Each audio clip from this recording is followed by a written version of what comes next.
विदधाति पूर्वम् यो वै वेदांश्च प्रहिणोति तस्मै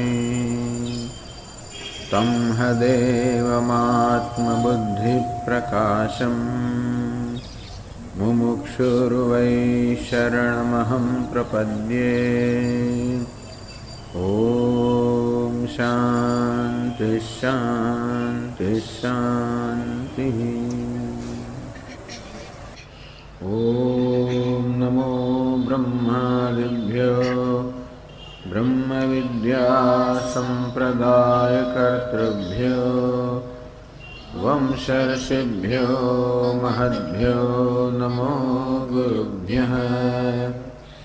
सर्वोपप्लवरहितः प्रज्ञानघनः प्रत्यगर्थो ब्रह्मैवाहमस्मि ब्रह्मैवाहमस्मि।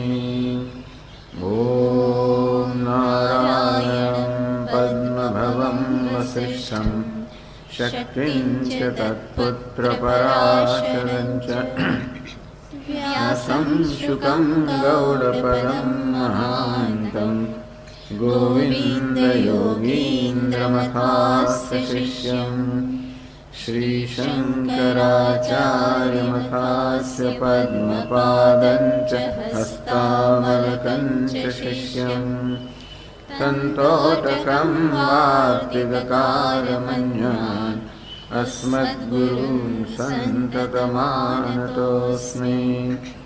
श्रुतिस्मृतिपुराणानाम् आलयं करुणालयं नमामि भगवत्पादं शङ्करं लोकशङ्करं शङ्करं शङ्कराचार्यं केशवं बादरायणं सूत्रभाष्यकृतौ वन्दे भगवन्तौ पुनः पुनः। ईश्वरो गुरुरात्मेति मूर्तिभेदविभागिने व्योमवद्व्याप्तदेहाय दक्षिणामूर्तये नमः। ॐ पार्थाय प्रतिबोधितां भगवता नारायणेन स्वयं व्यासेन ग्रथितां पुराणमुनिना मध्ये महाभारतम् अद्वैतामृतवर्षिणीं भगवतीम् अष्टादशाध्यायिनीम् अम्ब त्वामनुसन्दधामि भगवद्गीते भवद्वेषिणी। यं ब्रह्मा वरुणेन्द्ररुद्रमरुतः स्तुन्वन्ति दिव्यैस्तवैः वेदैः साङ्गपदक्रमोपनिषदैः गायन्ति यं सामगाः ध्यानावस्थिततद्गतेन मनसा पश्यन्ति यं योगिनः यस्यान्तन्न विदुःसुरासुरगणाः देवाय तस्मै नमः। श्री भगवान आचार्य। श्री भगवानुवाच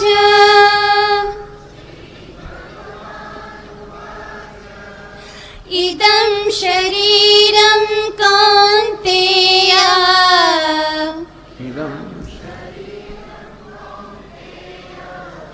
क्षेत्रमित्यभिधीयते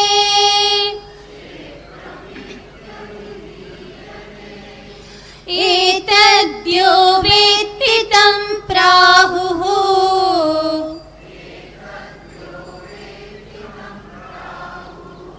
क्षेत्रज्ञ इति तद्विदः।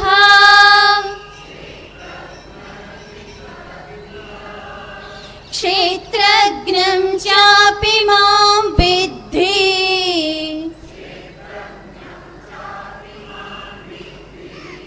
सर्वज्ञ सर्वक्षेत्रेषु भारत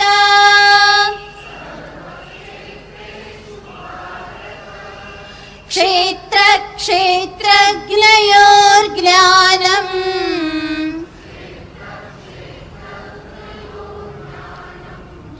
यत्तज्ज्ञानं मतं मम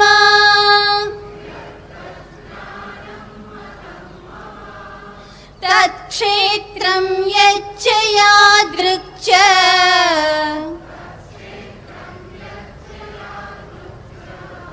यद्विकारि यतश्च यत्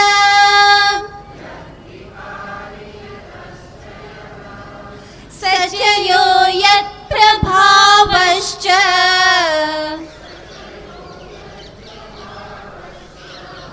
तत्समासेन मे शृणु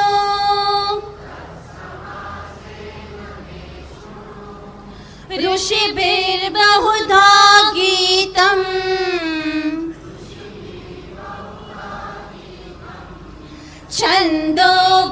छन्दोभिर्विविधैः पृथक्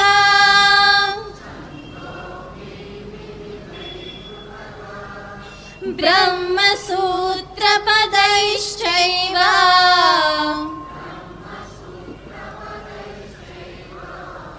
हेतुमद्भिर्विनिश्चितैः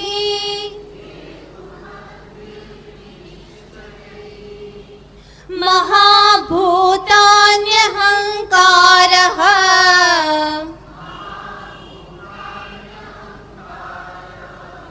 बुद्धिरव्यक्तमेव च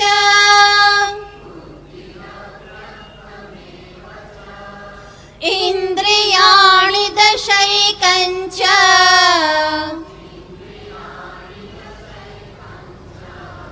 पञ्चचेन्द्रियगोचराः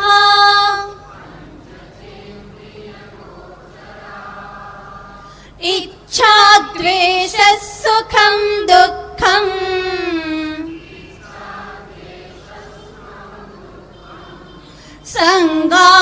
संगातश्चेतना धृतिः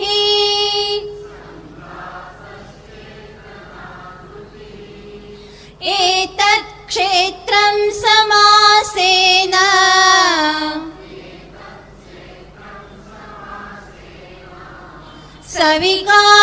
सविकारमुदाहृतम्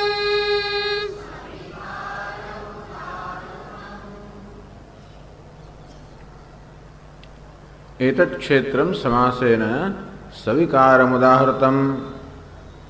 આ પ્રકારે હે અર્જુન એના વિકાર સહિત આ ક્ષેત્ર જે છે એનું વર્ણન કરવામાં આવ્યું. તો ક્ષેત્રનું કેમ વર્ણન કરવામાં આવ્યું?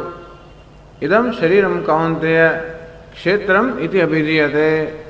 હે કૌંતેય, આ શરીરને, શરીરથી માંડીને સમગ્ર જગતને ક્ષેત્ર કહેવામાં આવે છે. એતદ્યો વેત્તિ તમ પ્રાહુ ક્ષેત્રજ્ઞ ઇતિ તદ્વિદઃ. અને તત્વજ્ઞાની મહાપુરુષો કહે છે કે જે આ ક્ષેત્રનો જ્ઞાતા છે, એનો દ્રષ્ટા છે, એ ક્ષેત્રજ્ઞ છે. આમ કે ભગવાન આપણને ક્ષેત્ર અને ક્ષેત્રજ્ઞ આ બેને જુદા પાડવાનું કહે છે.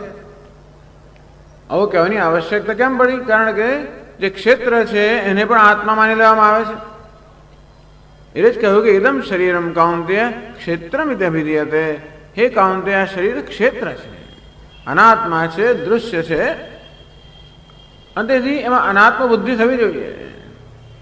ક્ષેત્રમાં અનાત્મ આત્મબુદ્ધિ હોય તો અનેક પ્રકારની ગ્રંથિઓ જન્મે, જેને ગઈકાલે ચર્ચા કરી.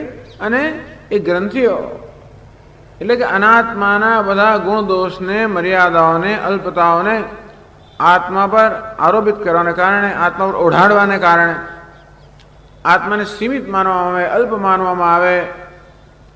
અને પછી માણસ એ અલ્પતાના, સીમિતતાના ખ્યાલથી પીડાય છે. અને તેથી આત્માને અનાત્મા કરતા જુદો જાણવો જોઈએ. એ કેવી રીતે જાણવાનું જુદો? આપણે ચર્ચા કરી તેમ અંતર ઉત્પન્ન કરવું, જ્ઞાનનું અંતર ઉત્પન્ન કરવું. જેવી રીતે પેલો અભિનેતા ગમે તે વેશ લેતો હોય, પછી ભિખારી ન હોય, રાજાનો કોઈ પણ વેશ હોય, છતાં અભિનેતાના મનમાં પોતાની ઓળખની સભાનતા છે. તેથી એના મનમાં એક અંતર છે. વેશ અને પોતાની વચ્ચેનું એક અંતર છે, એ છે જ્ઞાનનું અંતર. એવું ત્યારે થઈ જાય કે જ્યારે એ વેશ કરતા તટસ્થ હોય, વેશ કરતા દૂર ઊભો રહી શકે. વેશમાં અહંભાવ ન કરતા વેશથી દૂર ઊભો રહી શકે, વેશને તટસ્થ નિહાળી શકે એવી તટસ્થતા હોય, મન તટસ્થ હોય, નિષ્પક્ષ હોય, આસક્તિથી રાગ દ્વેષથી મુક્ત હોય, તો આ પ્રકારનું અંતર કેળવી શકાય. 14મા અધ્યાય ભગવાન કે પ્રકાશમ ચ પ્રવૃત્તિમ ચ મોહમેવ ચ પાંડવ ન દ્વેષ્ટિ સંપ્રવૃત્તાની ન નિવૃત્તાની કાંક્ષતી. જ્ઞાની પુરુષનું વર્ણન કરતા કે મનમાં ભિન્ન ભિન્ન પ્રકારની વૃત્તિઓ ઉઠે. સાત્વિક વૃત્તિ ઉઠે, રાજસી વૃત્તિ ઉઠે, તામસી વૃત્તિ ઉઠે. ન દ્વેષ્ટિ સંપ્રવૃત્તાની ન નિવૃત્તાની કાંક્ષતી. કોઈ વૃત્તિ જન્મે તો એના પ્રત્યે દ્વેષ કરતો નથી, વૃત્તિ ચાલી જાય તો એની આકાંક્ષા રાખતો નથી. આમ પોતાના મન માટે પણ, મનમાં ઉઠતી વૃત્તિઓ માટે, મનમાં ઉઠતા વિચારો માટે પણ દ્વેષ અને આકાંક્ષા, દ્વેષ અને રાગ વગરનો સંબંધ. ઉદાસીન ઉદાસીન ગુણૈર્યો ને વિચાલ્યતે. એ તો ઉદાસીન જેમ બેઠેલો છે. ગુણઃ વર્તન્તે ઇત્યેવ યોવ તિષ્ઠતિ નૈંગતે. કે આ મન તો સત્વ રજસ તમસ આ 3 ગુણનું બનેલું છે. આ મનમાં જે બધા વિચારો ઉઠે છે તો આ બધા ગુણોનો ખેલ છે. માટે આ સર્વ ગુણોનો ખેલ છે. બહારનું જગત તો ગુણોનો ખેલ છે એટલું જ નહીં, પરંતુ મારા મનમાં પણ જે વૃત્તિ ઉઠે એ પણ આ સત્વ રજસ તમસ આ ગુણોનો ખેલ છે. એ રીતે ઉદાસીન ઉદાસીન એની અંદર આસક્ત થઈ જતો નથી, એમાં તાદાત્મ્ય કરતો નથી, એટલે એક થઈ જતો નથી, પરંતુ અંતર જાળવી રાખે છે. સિનેમા જોતી વખતે આપણે અંતર જાળવી રાખીએ. જો અંતર ન જાળવી રાખીએ તો સિનેમા જે થઈ રહ્યું છે આપણે એકાકાર થઈ જઈએ અને તો પછી ત્યાંના સુખ દુઃખ આપણા સુખ દુઃખ બની જાય. તો જેવી રીતે સિનેમા જોતી વખતે આપણે અંતર જાળવીએ છીએ, તટસ્થ રહીએ છીએ, નિષ્પક્ષ રહીએ છીએ, કોઈ રાગ દ્વેષ કરતા નથી. ત્યાં કદાચ કોઈ યુદ્ધ ચાલતું હોય, મારામારી ચાલતું, આપણે પોલીસને બોલાવતા નથી. ત્યાં આગ લાગે તો આપણે આગ ઉમ્માને બોલાવતા નથી. ત્યાં લોટરી જીતે એટલે આપણે કઈ કૂદતા નથી. આપણે જાણીએ છીએ કે આ બધું ત્યાં છે, અહીં નથી. અને અંતર કહેવાય, જ્ઞાનનું અંતર. એવું ત્યારે બને જ્યારે આપણું મન તટસ્થ હોય, નિષ્પક્ષ હોય, રાગ દ્વેષ વગેરે રાગોથી મુક્ત હોય. અને તેથી અંતર કેળવવા માટે મન રાગ દ્વેષથી મુક્ત હોય, નિષ્પક્ષ હોય, તટસ્થ હોય આવશ્યક છે. જો એ રાગ દ્વેષ આવી જાય, મનની તટસ્થતા જતી રહે, મન પક્ષપાતી બની જાય, તો પછી પેલું અંતર ન કેળવી શકીએ અને તો પછી આપણે એક થઈ જઈએ. આ રીતે ભગવાને કહ્યું તો ખરું કે ક્ષેત્રજ્ઞ ક્ષેત્રનો દ્રષ્ટા છે, જ્ઞાતા છે, અર્થાત ક્ષેત્ર કરતા ભિન્ન છે. આત્મા અનાત્માનો દ્રષ્ટા છે, અનાત્માથી ભિન્ન છે. આવું કહેવાની જરૂર કેમ પડી? કારણ કે આ પ્રકારનું અંતર અત્યારે જાળવી રાખવામાં આવતું નથી. વાસ્તવમાં આત્મા અનાત્મા એક થઈ ગયો છે. આ દ્રષ્ટા અને દૃશ્ય બે વચ્ચેનો ભેદ હોવો જોઈએ, એ ભેદ રહ્યો નથી. એ ભેદ ઉત્પન્ન કરવાની જરૂર છે, તો આપણે જ્ઞાન થાય. ભગવાને કહ્યું ક્ષેત્ર ક્ષેત્રજ્ઞયોર જ્ઞાનમ યત જ્ઞાનમ મતમ મમ. હે અર્જુન, આ ક્ષેત્ર અને ક્ષેત્રજ્ઞ જ્ઞાન છે, વિવેક જ્ઞાન છે, એ જ જ્ઞાન છે. આ રીતે આપણે ક્ષેત્રથી અનાત્માથી અંતર ઉત્પન્ન કરીએ તો છે વડે જ્ઞાન થાય કે હું તો શુદ્ધ ચૈતન્ય છું, બધા વિકારનો સાક્ષી છું. ધી વિક્રિયા સહસ્રણામ સાક્ષ્યહમ. આ મનમાં જે બધી વિક્રિયાઓ ચાલે એનું સાક્ષી છું, નિર્વિકાર છું, ચૈતન્ય છું. અને પછી એથી પણ આગળ વધે ને માત્ર એક ઉપાધિનો સાક્ષી છે એમ નહીં, સર્વ ઉપાધિનો સાક્ષી છું. જસ્તુ સર્વાણી ભૂતાની આત્મન્યવાનું પશ્યતિ, સર્વભૂતેષુ ચ આત્માનમ તતો ન વિજુગુપ્સતે. તો જેવી રીતે એક ઉપાધિનો સાક્ષી છું, એનો આત્મા છું, તે રીતે આ સર્વ ઉપાધિનો સાક્ષી છું, સર્વનો આત્મા છું. આમ માત્ર ક્ષેત્રથી ભિન્ન છે એટલું નહીં, પરંતુ એક અદ્વિતીય છું, નિર્વિશેષ ચૈતન્ય છું, બ્રહ્મ છું, નારાયણ છું. આ પ્રકારનું જ્ઞાન થાય. જે જ્ઞાત્વા અમૃતમશ્નુતે, જે જ્ઞાન પ્રાપ્ત કરીને મનુષ્ય અમરતાને પામે છે, મોક્ષને પામે છે, અર્થાત જીવનનું ધ્યેય સિદ્ધ કરે છે. એતદ બુદ્ધ્વા બુદ્ધિમાન સ્યાત કૃતકૃત્યસ્ય ભારત. જે જ્ઞાન પ્રાપ્ત કરીને મનુષ્ય સાચા અર્થમાં બુદ્ધિમાન થાય છે, કૃતકૃત્ય બને છે, જીવન સાર્થક થાય છે. એટલે ભગવદ્ ગીતાના બધા શાસ્ત્રો કહે છે કે જ્ઞાન આવશ્યક છે. આ જ્ઞાનથી જ આપણા જીવનનું ધ્યેય મોક્ષ સિદ્ધ થાય, તો જ આપણે બધા દુઃખમાંથી મુક્ત થઈએ અને સુખને પ્રાપ્ત કરીએ. આ જ્ઞાન ત્યારે થાય જ્યારે, આ વિવેક જ્ઞાન છે એ ત્યારે થાય જ્યારે આપણે ક્ષેત્ર અને ક્ષેત્રજ્ઞ વચ્ચે અંતર ઉત્પન્ન કરી શકીએ. એવું ત્યારે થાય જ્યારે આપણું મન સ્વસ્થ હોય, નિષ્પક્ષ હોય, નિરપેક્ષ હોય, રાગદ્વેષથી રહિત હોય, સ્વસ્થ હોય.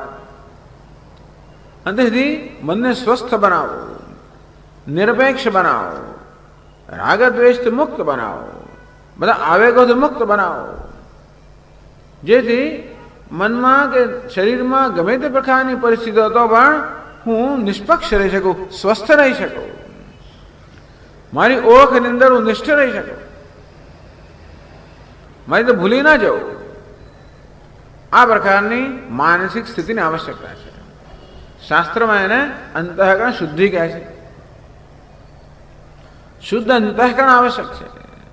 શુદ્ધ અર્થાત રાગ દ્વેષ વગેરે આવેગોથી મુક્ત અંતઃકરણ અત્યંત આવશ્યક છે. તો જ આ જ્ઞાન પ્રાપ્ત થાય. એ જ્ઞાન પ્રાપ્ત થાય તો જ આપણે શોકમાંથી દુઃખમાંથી મુક્ત થઈએ અને તો આનંદમાં પ્રતિષ્ઠિત થઈએ. એટલે જીવનનું ધ્યેય જે આપણે ઈચ્છીએ છીએ એની ચર્ચા પણ આવશે, પણ એક વસ્તુ સમજી લેવાની જરૂર છે કે આપણે જાણીએ કે ના જાણીએ તો પણ આપણે પ્રત્યેક મોક્ષ જ ઈચ્છીએ છીએ, પ્રત્યેક અમરતા જ ઈચ્છે છે, અનંતતા જ ઈચ્છે છે. કોઈને એથી જરા પણ ઓછું જોઈતું જ નથી. એથી જરા પણ ઉણપ હોય તો કોઈ ચલાવી લેવાનું જ નથી. એ અમરતા કે મોક્ષ વાસ્તવમાં મારો અર્થાત આત્માનો સ્વભાવ જ છે. અને તેથી આત્માના જ્ઞાનથી આ મોક્ષ પ્રાપ્ત થાય.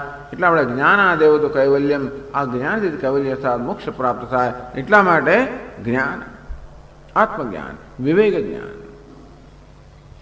એના માટે આ પ્રકારના મનની આવશ્યકતા છે. કારણ કે આપણે શાસ્ત્રોનું શ્રવણ તો કરીએ. શ્રવણાય આપે બહુ ભેર્યો ન લભ્ય શૃણવંતો બી બહવો યન્ન વિદ્યુ. ઉપનિષદ કહે છે કે આત્મા મોટે ભાગે તો શ્રવણ માટે પણ કોઈને ઉપલબ્ધ થતો નથી. મોટાભાગના લોકોમાં તો આત્માનું શ્રવણ કરવાનું સદભાગે જ હોતું નથી. શૃણવંતોપી બહવો યન્ન વિદ્યુ, પણ સાંભળવા છતાં પણ કેટલા બધા એવા છે જે જાણી શકતા નથી, સાંભળવા છતાં પણ જ્ઞાન પ્રાપ્ત થતું નથી. અને ઘણી આપણે લોકો ટોણા મારતા હોય છે કે શું તમે સ્વામીજી વાતો કરો છો બધી, શું તમે કેટલી ગીતા સાંભળી, શું કર્યું, એમ કરીને. કેમ આટલું સાંભળ્યું, આટલું તોય પણ ફેર તો પડ્યો ને, એ થયું તો નહીં. કાકા હવે તમે નિવૃત્ત થયા, રોજ મંદિરમાં દર્શન કરો છો, શું કરવાનું દર્શન કરીને? આ તારી કાકી 40 વર્ષ દર્શન કરે, શું ફેર પડે? આટલા બધો ગીતામાં શું ફેર પડ્યો? આમ આપણે હવે ગીતાના પ્રવચનમાં જઈએ એટલે એક જવાબદારી થઈ જાય, કંઈક ફેરફાર થવો જોઈએ અંદર. એવા ને એવા જ રહીએ એવું કેમ થતું હશે? શા માટે શાસ્ત્રોનું શ્રવણ કરવા છતાં પણ એનો લાભ કેમ નહીં મળતો હોય? આમ તો કહે છે કે એવી શાસ્ત્ર પ્રમાણ છે. વેદાંત નામ ઉપનિષદ પ્રમાણ, એટલે કે શાસ્ત્રના શબ્દો જે છે એ આપણામાં જ્ઞાન કરાવવાનું સામર્થ્ય ધરાવે છે. તો કેમ જ્ઞાન નહીં થતું હોય? કારણ કે શાસ્ત્રના શબ્દો ઉપરાંત, એટલે ગુરુ મુખેથી શાસ્ત્રનું શ્રવણ કરતા ઉપરાંત એ મનની પણ આવી શુદ્ધિ હોય એ આવશ્યક છે.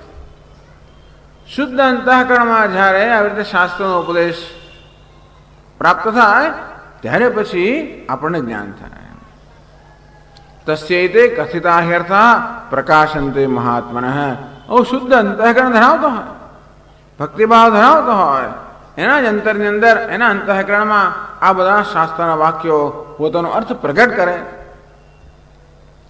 આ માત્ર આપણે સાંભળીએ એટલું પૂરતું નથી.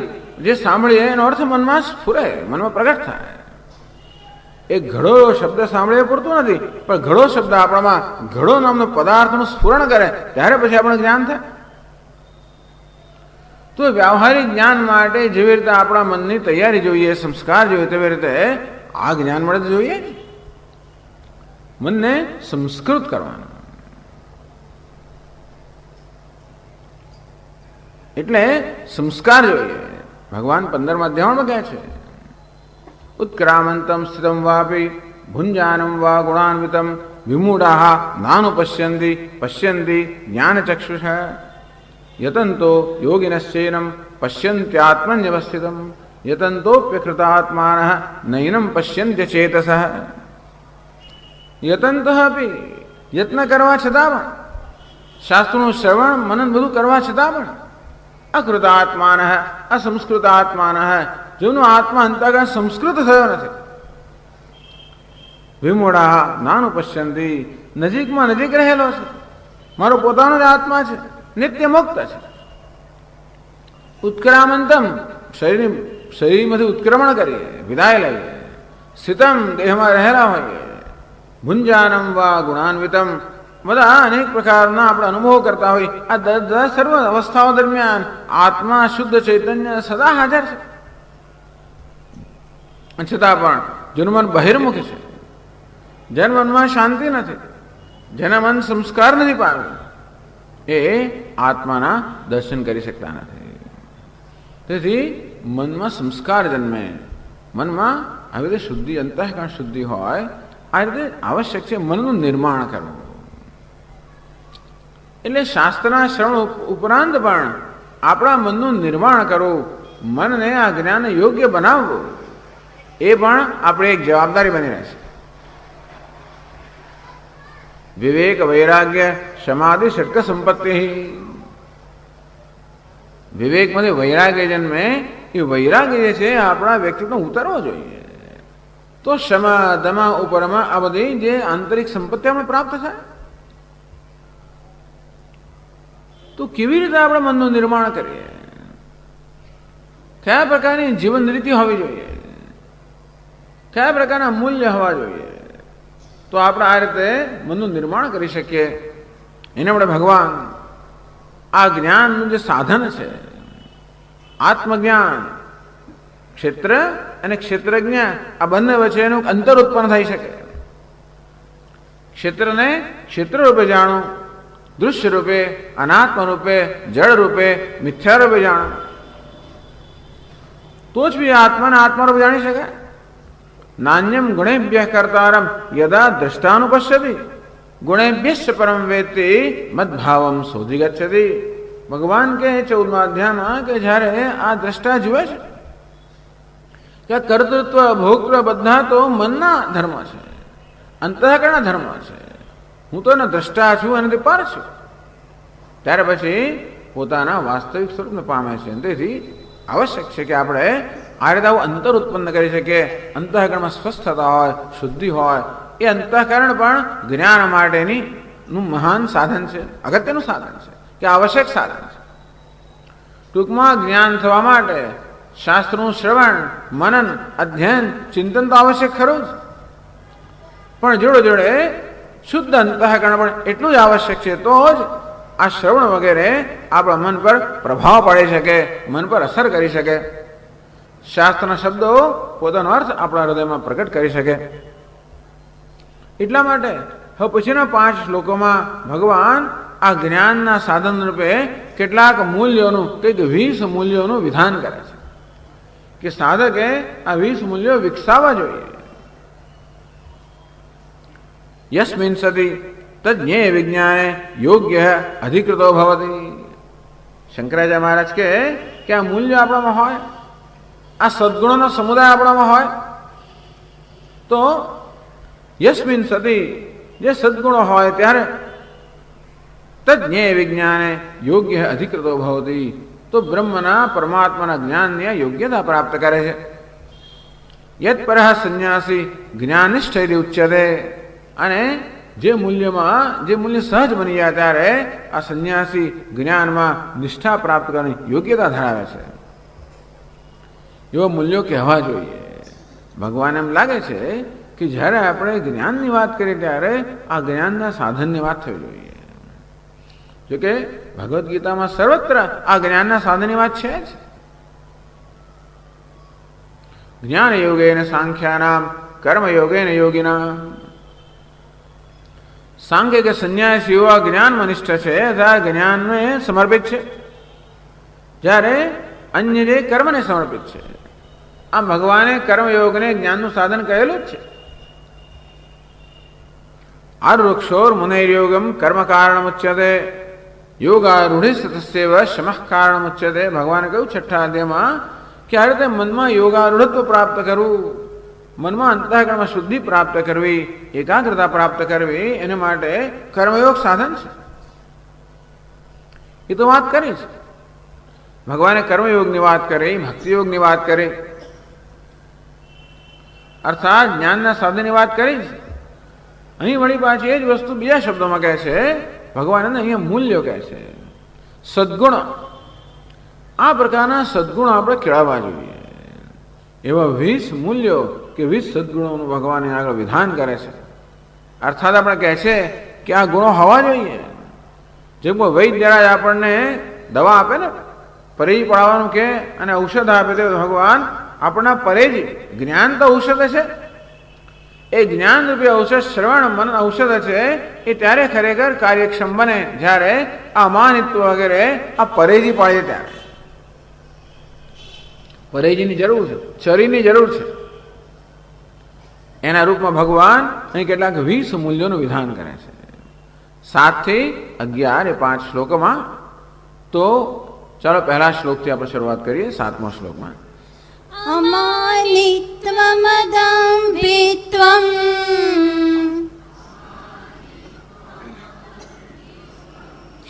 અહિંસા ક્ષાંતિરાર્જવમ અહિંસા ક્ષાંતિરાર્જવમ આચાર્યોપાસનમ શૌચમ આચાર્યોપાસનમ શૌચમ સ્થૈર્યમાત્મવિનિગ્રહઃ સ્થૈર્યમાત્મવિનિગ્રહઃ અમાનિત્વમ અદંભિત્વમ અહિંસા શાંતિ આર્જવમ આચાર્યોપાસનમ શૌચમ સ્થૈર્યમ આત્મવિનિગ્રહ. 9 મૂલ્યો એક જ શ્લોકમાં 20 તો આમ જ કહી દીધા. તો આ મૂલ્યો આપણે સમજીએ. એવું નથી કે આપણે બધા મૂલ્યો જાણીએ છીએ. આપણે આખી નવી વસ્તુ આપણે માટે નથી. આપણો ઉછેર દરમિયાન પણ આપણે આ બધું કહેવામાં આવતું જ હોય છે. સત્યમ વદ ધર્મમ ચર. સાચું બોલો, ધર્મનું આચરણ કરો, ન હિંસાત સર્વભૂતાની. કોઈને ઈજા ન પહોંચાડો.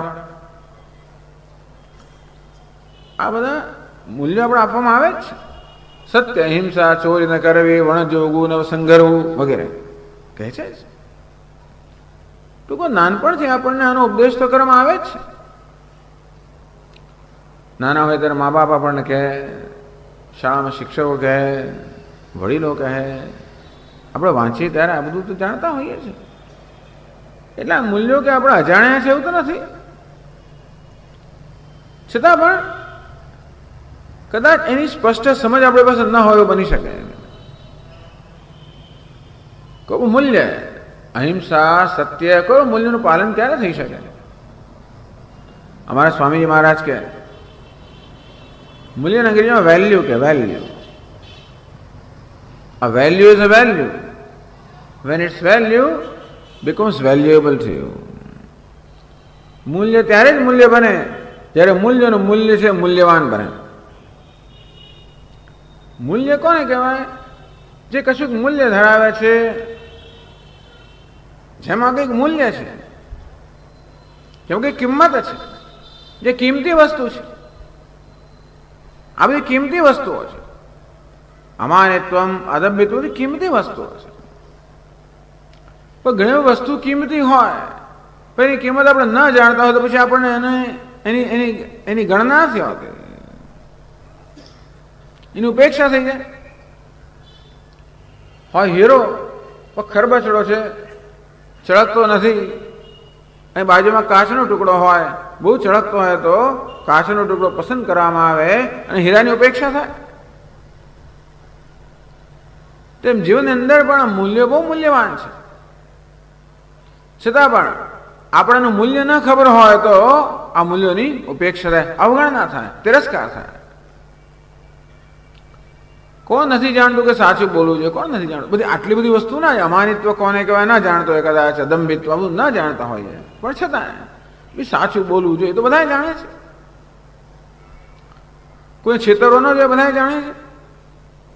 અમારા સ્વામી મહારાજ કહે કે ભાઈ આ તો બધા common sense values, common sense ધર્મ.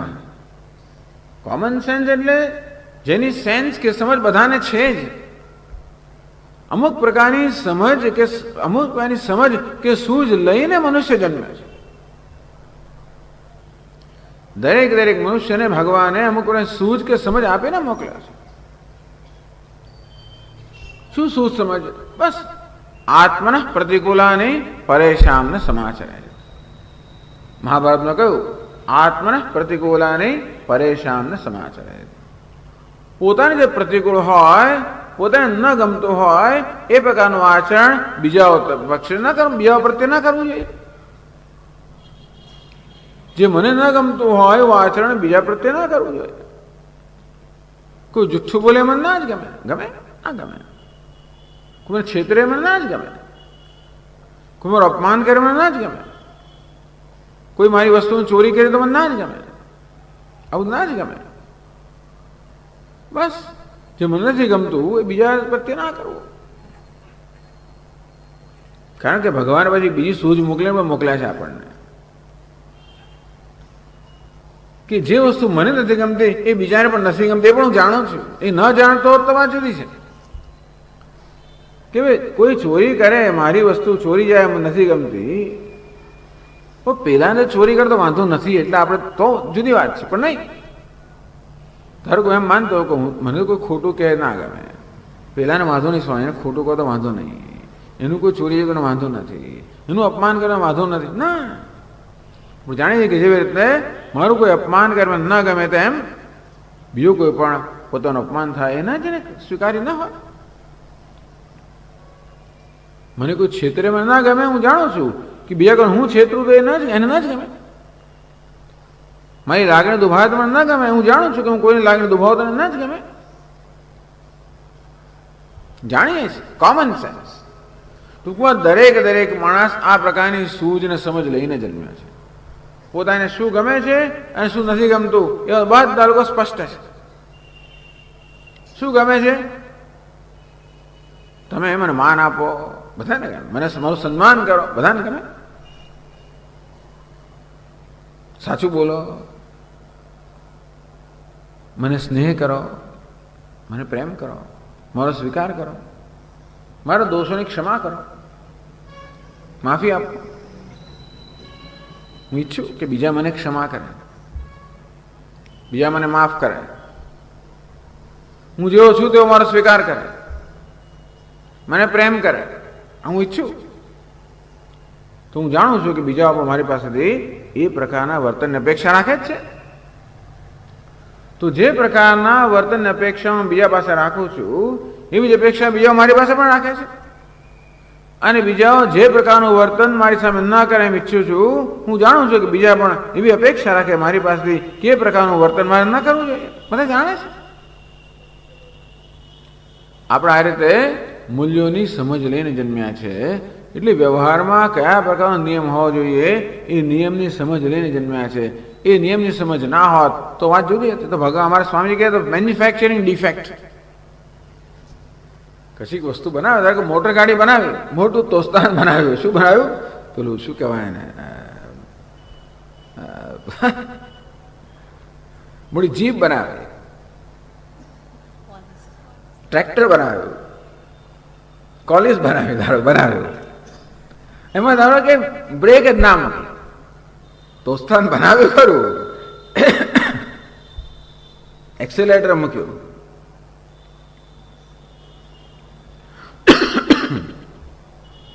આમ 100-120 કિલોમીટર ઝડપે જઈ શકે એવી શક્તિ તો મૂકી, પણ બ્રેક જ ના મૂક્યો તો એને શું કહેવાય? Manufacturing defect. ટૂંકમાં આ એક મૂળભૂત દોષ રહી ગયો અંદર. તેવી રીતે ભગવાને આપણને શક્તિ આપી હોય, બાવળામાં શક્તિ આપી, બુદ્ધિમાં શક્તિ આપી, ભગવાને મનુષ્યને ખૂબ શક્તિ આપેલી છે. કદાચ શરીરની દ્રષ્ટિએ આપણે એવા શક્તિમાન ન હોય, આપણા કદાચ બહુ બધા શક્તિશાળી બધા પ્રાણીઓ, હાથી અને ઘોડાને બહુ શક્તિશાળી છે, આપણે એવા શક્તિશાળી નથી. છતાં પણ ભગવાને બુદ્ધિની શક્તિ આપી છે, અને માટે ભલભલા હાથીને આપણે કાબુમાં રાખીએ, સિંહને આપણે નચાવીએ. વિચાર કરો, માણસ સિંહને નચાવે, વાઘને નચાવે, હાથીને ઘોડાને બધાને કાબુમાં રાખે. અરે હાથી ઘોડાની ક્યાં વાત કરવી? આ નદીનો પ્રવાહ તમે જાણો છો કેવો ધસમસતો વહી જતો હોય, એને કાબુમાં રાખે. એમાંથી હજારો કિલોવોટ છે વીજળી જન્માવે છે. આ રીતે ભગવાને મનુષ્યને બુદ્ધિ આપી છે, ઈચ્છા શક્તિ, ક્રિયા શક્તિ, જ્ઞાન શક્તિઓ આપેલી છે. એને કારણે જગતમાં સૌથી શક્તિશાળી પ્રાણી મનુષ્ય છે. કુદરતના પરિબળોને પોતાના વશમાં કરી લે અને પોતાના અનુકૂળ બનાવે. કેટલો બુદ્ધિમાન માણસ છે ને, વિચાર કરો. ગુરુત્વાકર્ષણ અનુકૂળ કામ બનાવવું, બધાને અનુકૂળ બનાવવું, કેટલા નિયમો બધા. પણ જ્યારે આપણી પાસે ખૂબ શક્તિ હોય ત્યારે જવાબદારી પણ મોટી બની જાય છે. એટલા જ માટે એ શક્તિનો દુરુપયોગ થવાની પણ સંભાવના છે. આ પ્રકારે ભગવાને મનુષ્યને શક્તિ પણ આપી છે, અને જોડે શક્તિનો ઉપયોગ કેમ કરવો એની સ્વતંત્રતા પણ આપી છે. હાથીને શક્તિ આપી છે, પણ એનો ઉપયોગ કરવાની પણ સ્વતંત્રતા, એટલે જે પ્રકારે એને ભગવાન અંદરનો સ્વભાવ એ પ્રમાણે એનો ઉપયોગ કરે, બાકી ના કરે. જ્યારે મનુષ્યને ભગવાને ફ્રી વિલ, નિર્ણયની સ્વતંત્રતા આપેલી છે. કર્તુમ શક્યમ અકર્તુમ શક્યમ અન્યથા વા કર્તુમ શક્યમ. મારે કરવું જોઈએ એ હું નક્કી કરું, કરવું છે હું નક્કી કરું, નથી કરવું હું નક્કી કરું. ગઈકાલે વાત કરે ને પરમ દિવસે કે ભાઈ લાત મારવી એની સ્વતંત્રતા ગધેડા નથી તો મારે, એને મનમાં વિચારો લાત મારી જ દે. મારામાં સ્વતંત્રતા છે. લાત મારવાનો જુસ્સો તો આવ્યો ખરો, પગ ઊંચો તો પછી ધીમે રહી નીચે મૂકી દઉં. જો કે સામે એક લાત મારે તો મારું શું થશે એને વિચાર માત્ર થઈ, પછી પગ પાછો, એવી સ્વતંત્રતા મને છે.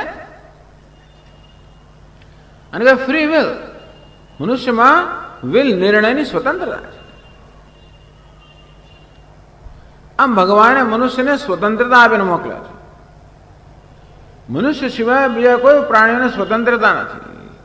એ બધા કુદરતના નિયમ પ્રમાણે ચાલનારા છે. એટલે કે પ્રોગ્રામ્ડ પહેલેથી પ્રોગ્રામ કરીને મોકલ્યા હોય. જેવી રીતે પેલું ચાવીવાળું રમકડું હોય ને, કે હવે તો પછી મોટરવાળું રમકડું, ઇલેક્ટ્રિક બેટરીથી મોટર ચાલતી હોય, રિમોટ કંટ્રોલ પણ હોય, એ રમકડું. પણ રમકડું કેવું છે? પ્રોગ્રામ્ડ. ચાવી આપી, ચલાવે એટલે પછી અમુક રીતે ચાલે. મોટર બનાવી છે, મોટર આમ ચાલુ કરીએ, ચાવી આપી, મોટર ચાલે.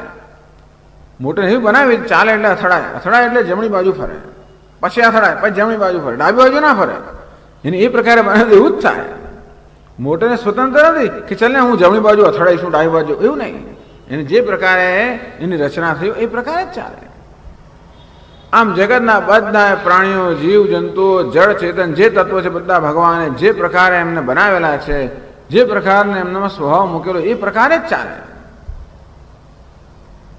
ઘેટું એકની પાછળ બીજું જાય જ એટલે જાય જ. પેલું આગળનું ઘેટું ખાડામાં પડે તો પેલું ખાડામાં પડે, અક્કલ તો ચલાવો થોડીક બાજુમાં ના જાય, એ ખાડામાં પડે પછી કૂદીને બહાર નીકળે. આવું જ છે. આમ દરેક પેલો લીમડો તો કડવો ને કડવો જાય. એને આપણે લીમડો તો વિચારે કે આપણે ગળ્યો કેમ બનવું, આ કડવાશ કેમ, માણસ બધું વિચારે લે. કડવાશ કેમ દૂર કરવી? કંઈક કલમ કરે, કંઈક કરે કરીને છેવટે અંદર લીમડાને પડે એ તો મીઠો બનાવી નાખે. બિચારા કુદરતમાં આવું નથી. જે પ્રકારે ભગવાને એમનામાં યોજના મૂકેલી છે એ પ્રકારે વર્તે છે. એને કારણે મનુષ્ય સિવાયની જે પણ કુદરત છે, જે સર્જન છે, જળ ચેતન જે કાંઈ છે બધું આપોઆપ જ કુદરતની સાથે, કુદરત નિયમમાં છે, એ નિયમનું પાલન કરે છે. કુદરત સાથે સંવાદિતામાં છે.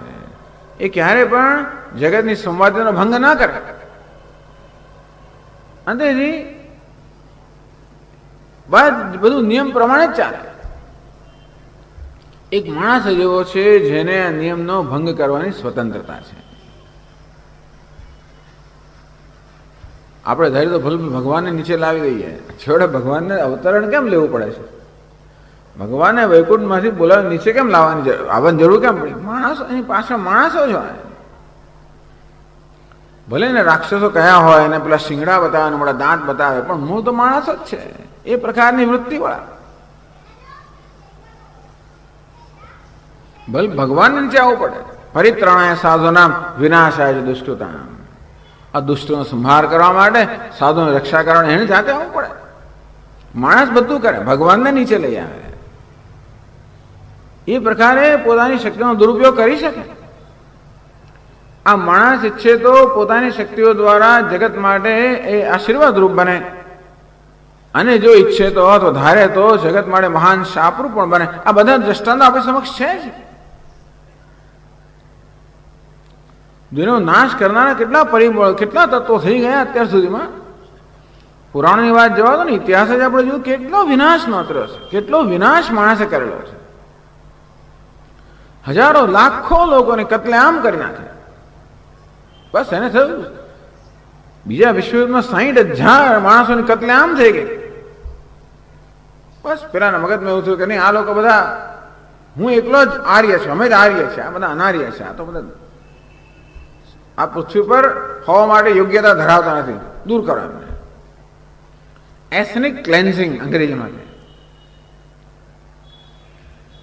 થયું. શું થઈ જ રહ્યું છે બધે. પણ એટલે આપણે જોયું છે કે માણસ પોતાની શક્તિઓનો દુરુપયોગ કરી શકે છે.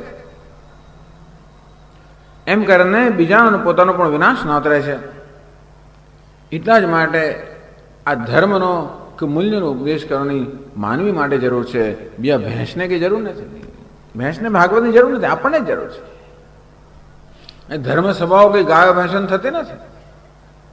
ભલે ને ત્યાં પેલો ખોડા પેલા ઢોરને પૂજવાનું શું છે પેલું ડબ્બો બબ્બો, એમાં કઈ ભેગા થઈને પછી સત્સંગ નથી કરતા એ લોકો.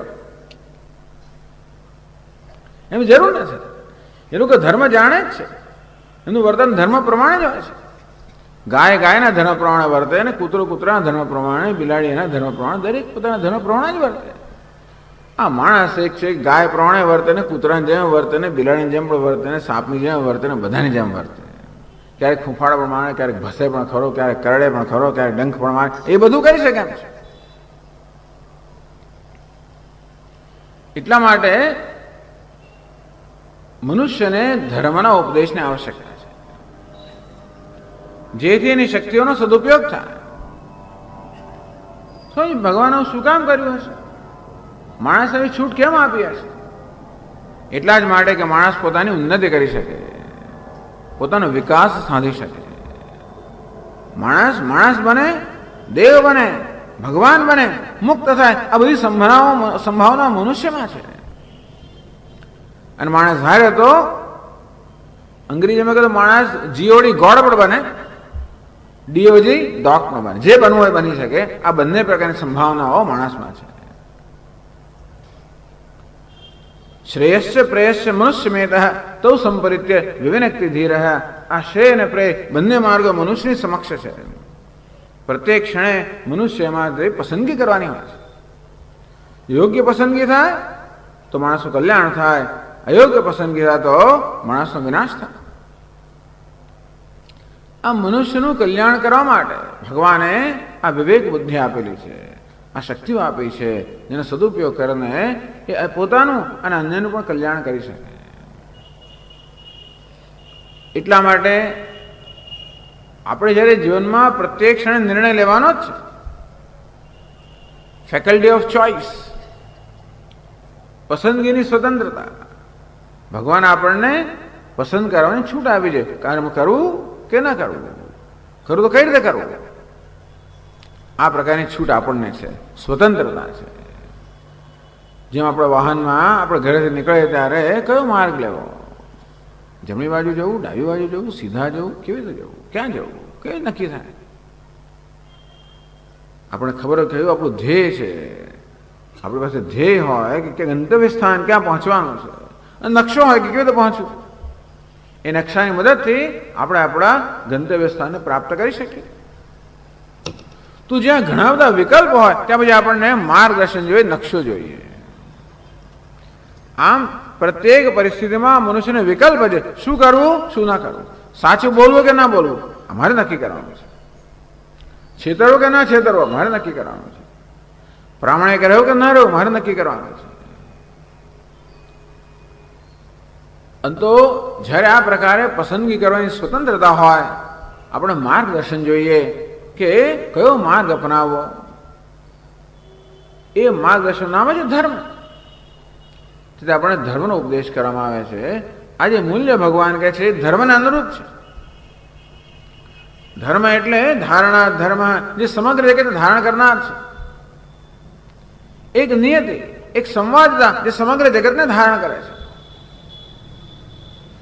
આપણું વર્તન પણ કે આચરણ એ નિયતિને અનુરૂપ હોય તો આપણું વર્તન ધર્મ કહેવાય. જ્યારે આપણે એ નિયતિથી વિરુદ્ધ વર્તીએ એનો તિરસ્કાર કરે આપણું વર્તન અધર્મ કહેવાય. આમ ધર્મ અને અધર્મ મનુષ્ય માટે છે, બાકી મનુષ્ય સિવાય બે કોઈ જંતુઓમાં અધર્મ છે જ નહીં. એ તો હંમેશા ધર્મ પ્રમાણે જ વર્તે, કારણ કે ધર્મનું ઉલ્લંઘન કરવાની એમને સ્વતંત્રતા જ નથી. ભગવાન નારાયણ એકના દુરતિક્રમ્ય હે, ભગવાનનું એક નામ છે દુરતિક્રમ્ય, જેનું અતિક્રમણ ના કરી શકાય. તો શંકરાચાર્ય મહારાજ કહે કે ભલભલા પરિબળો ભયાદસ્ય અગ્નિસ્તપતિ ભયાત તપતિ સૂર્ય ભયાદ ઇન્દ્રશ્ચ વાયુશ્ચ મૃત્યુ ધાવતી પંચમહિતી. આ ભગવાનના ભયથી અને આજ્ઞાથી આ સૂર્યને અગ્નિ તપી રહ્યા છે, ઇન્દ્ર મૃત્યુ વાયુ બધા પોતાનું કાર્ય કરી રહ્યા છે. આ બધા લોકો આજ્ઞાંકિત છે, બધા આજ્ઞા પણ વર્તી રહ્યા છે, બધા ધર્મનું પાલન કરી રહ્યા છે. એક મનુષ્ય જેવો છે જેને ધર્મનું અતિક્રમણ કરવાની છૂટ છે. માટે ધર્મ કોને કહેવાય એ આપણે જાણવું જોઈએ. અને તો પછી દરેક પરિસ્થિતિમાં નિર્ણય લેતી વખતે કયો ધર્મ, કોને ધર્મ કહેવાય કોને અધર્મ કહેવાય એ સમજાવવા હોય તો આપણે ધર્મનું પાલન કરીએ અને અધર્મનો ત્યાગ કરીએ. એવી કેમ જરૂર પડે? કારણ કે અધર્મની વૃત્તિઓ આપણામાં છે, નહીં તો જરૂર ના પડી હોય. જુઠ્ઠું બોલવાની વૃત્તિ છે, છેતરવાની વૃત્તિ છે, દમ કે ડો કરવાની વૃત્તિ છે, આવું આપણામાં છે. આવા આવેગો છે. ક્યારેક મારા ક્રોધનો આવેગ આવી જાય, ક્યારેક કામનો આવેગ આવી જાય, ક્યારેક લોભ આવી જાય, ક્યારેક ઈર્ષ્યા આવી જાય, ક્યારેક તિરસ્કાર, ક્યારેક દ્વેષ, આવું બધું આવી જાય મારામાં. અને જ્યારે કામને, ક્રોધને, લોભને, દ્વેષને, તિરસ્કારને વશ થઈ જાઓ ત્યારે પછી ધર્મનું ત્યાં આગળ અતિક્રમણ થાય, ધર્મનો ભોગ અપાય. અંતેથી આ બધા આવેગોને કાબૂમાં રાખવા પડે, તો જ આપણે ધર્મનું મૂલ્યોનું પાલન કરી શકીએ. આ બધું સમજવાની જરૂર છે. સાચું બોલવું જોઈએ એટલું જાણવું પડતું નથી. સાચું શું કરવા બોલવું જોઈએ, સ્વામી શું મળી જવાનું છે મને, આ ધર્મનું પાલન કરતું કોણ શું પામી ગયો? ઘણા લોકો પૂછે આ તો બધી વાતો છે સ્વામી, પ્રેક્ટિકલ નથી. આ બધું ચોપડીમાં સારું લાગે, પ્રવચનમાં સારું લાગે, આખી પ્રેક્ટિકલ નથી. સાચું બોલવાનું પ્રામાણિકતા, બરોબર કે કોને શું મળી ગયું? આમ આપણી તો સમજ એવી છે કે જે માણસો પ્રામાણિક હોય, ધર્મનું પાલન કરનારા હોય એ તો બિચારાઓ છેલ્લા જ હોય, લાઈનમાં ભર છેલ્લા જ હોય, ધક્કા મારીને જતા રહે જ લોકો આગળ જાય. અત્યારે તો નાના છોકરાઓ પણ આ પ્રકારની જાણે ચારે બાજુ જુઓ ને, જ્યાં જુઓ ત્યાં ધર્મનો મૂલ્યોનો છડે ચોક ભંગ થતો હોય. બધે લાંચ, રૂશ્વત, અપ્રામાણિકતા, અનાચાર, દુરાચાર, ભ્રષ્ટાચાર, આ ચારે બધું જોતા રોજ છાપામાં બધું આવે છે. શું એ જ આવે? છાપામાં એક જ ધંધો, આ જ છાપવું. એમાં 9 જણ સારું કરતા હોય એને કોઈ છાપુમાં આવે, 10મો ખરાબ કરે છાપે ચડાવે. ઘણા લોકો એમ જ સાધુ તો આવા જ હોય. તમે જો શું આવે છાપામાં? છાપે ચડાવે. કશું કર્યું છાપે ચડાવે. 15 દિવસ ચડાયા જ કરે, ચગાવ્યા કરે. હાલ ભાઈ 1000માંનો એક માણસ આવો છે, 999 કેટલું બધું સારું કામ કરે છે. ના નહીં, એમને તો બોલાવો તો એમાં રસ ના પડે, મરી મસાલા ના હોય ને, મજા ના આવે. એવું મોડું કોણ વાંચે? જ્યારે મરી મસાલા હોય, તીખું તમતમતું હોય તો જ છાપો વાંચે. આમ છાપા વાંચીને, ટીવી જોઈને, આ બધું જોઈને મનમાં એવી જ છાપ થઈ ગઈ છે કે આ સંસારમાં તો અપ્રામાણિકતા સિવાય કંઈ છે જ નહીં. અને એમની જ બોલબાલા છે. બાકી જે પ્રામાણિક હોય, ધર્મ માર્ગે ચાલનારા હોય, સાધુ પુરુષો હોય, એમનું કોઈ ભાવે પૂછતું નથી. નાના છોકરાઓને પછી એવું જ મૂલ્ય જન્મે ને.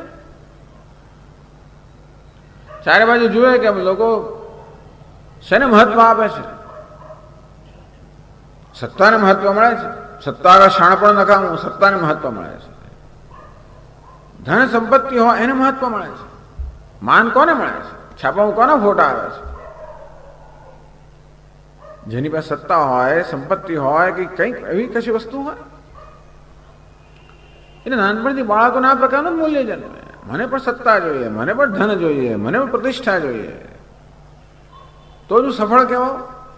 આમ દુનિયાની સફળતાની આ પ્રકારની વ્યાખ્યા છે. અર્થ અને કામ. અર્થ એટલે ધન, સંપત્તિ, સત્તા, પ્રતિષ્ઠા એટલે અર્થ. કામ એટલે બસ આપણી ઇન્દ્રિયોને તૃપ્ત કરવી. આનું જ મૂલ્ય. આવું બિચારા બાળકો પણ નાનપણથી ઉછેરતા આ જ વસ્તુ જોતા આવ્યા છે, સાંભળતા આવ્યા. ટીવીમાં એ જ જોવાનું, છાપામાં એ જ વાંચવાનું, ઘરમાં પણ એ જ ચાલતું હોય, ચારે બાજુ એ જ ચાલ્યા કરતું હોય. એને કારણે આ બધા સંસ્કાર આપણા પડી ગયા છે. અંતેથી આ બધા મૂલ્યોનું પાલન કરવાનું અઘરું પડે છે. અધર્મની વૃત્તિઓ અંદર છે, એટલા જ માટે ધર્મનું પાલન કરવાનું અઘરું પડે છે. એટલા માટે આ મૂલ્યોનું પાલન કરવા માટે આપણામાં આની વિરુદ્ધ જે વૃત્તિઓ રહેલી છે, જે આવેગો રહેલા છે, એને આપણે કાબૂમાં રાખવા પડે અને આ મૂલ્યોનું પાલન કરવું પડે. ટૂંકમાં આ મૂલ્યોના પાલનમાં કષ્ટ વેઠવું પડતું હોય છે. ક્યારેક શરીરના સ્તરે અને મોટે ભાગે લાગણીના કે મનના સ્તરે કષ્ટ વેઠીએ, સંતાપ વેઠીએ, મનમાં સંઘર્ષ છે, એ સંઘર્ષની અંદર પણ આપણે ઉપરવટ થઈએ તો જ આપણા મૂલ્યોનું પાલન કરી શકીએ. સ્વામી એવી તકલીફ કોણ લે? આ ધારો કે આપણા મૂલ્યનું પાલન કરે, ચાલો સાચું બોલીએ, ધારો તો શું થઈ ગયું? શું મળવાનું છે? કે મળવાનું છે? જુઠ્ઠું બોલું મને ખબર છે શું મળે. હવે ઇન્કમ ટેક્સ બધું ભરતી વખતે ખબર છે કે હું અંદર ખોટું લખું તો મને શું લાભ થાય તો હું જાણું છું. કસ્ટમમાંથી પસાર થતી વખતે હું જુઠ્ઠું બોલું અને મારું જાહેર ના કરતો કેટલી ડ્યુટી બચે હું જાણું છું. ટૂંકમાં જુઠ્ઠું બોલવાનો લાભ મને ખબર જ છે. સાચું બોલે તો શું સરપાવ મળવાનો છે? ઉલટી 25,000 ડ્યુટી ભરવી પડે એવું જ ને, કે આટલો ટેક્સ ભરવો પડે. શું મળ્યું મને? કોઈ મને પ્રમાણપત્ર આપ્યો? પ્રામાણિકતાથી શું લાભ થાય? સાચું બોલવાનો શું લાભ થાય? ક્ષમા કરવાથી શું લાભ થાય? એટલે સામાન્ય રીતે માણસને આ બધા મૂલ્યોના પાલનમાં કોઈ લાભ દેખાતો નથી. જ્યારે મૂલ્યોનો ભોગ આપવામાં આવે, ભંગ કરવામાં આવે તો લાભ બહુ સ્પષ્ટ છે. તો લાભ હોય જ વસ્તુ પસંદ કરીએ. એટલા માટે બિચારા મૂલ્યો જે છે એનો કોઈ પત્તો પડતો જ નથી. મનમાં સંઘર્ષ જન્મે. મારે જ્યારે જુઠ્ઠું બોલવાનું ત્યારે મનમાં સંઘર્ષ જન્મે. કસ્ટમ્સ ઓફિસર પૂછે, સ્વામીજી શું લઈ આવ્યા છો? આ મોટી મોટી 2 બેગોમાં આટલું વજન છે ને, શું લઈ આવ્યા છો? હું શું કહેવાનું કે આમાં તો ભાઈ કંપની ફરવાનું છે ને ઢીકું 1000 કહેવાનું નથી. હું કઈ કેટલી ડ્યુટી ભરવી પડે? તો શું કહું? ચોપો પુસ્તકો છે બધા. માની જાય પેલો બિચારો. હું જ્યારે જુઠ્ઠું બોલતો હોઉં ત્યારે મનમાં કોઈક મને કહેતો ખરું ને અંદરથી કે આ સ્વામીજી આ બરોબર નથી, ખોટું છે, એને કહી દો, સાચું કહી દો. એટલે એક અંદર એક એવો અવાજ આવે કે આ જે બોલાયું છે ખોટું બોલાઈ રહ્યું છે. એ અવાજને ઉપર જઈને જ હું જુઠ્ઠું બોલી શકું, બાકી જુઠ્ઠું ના બોલી શકું.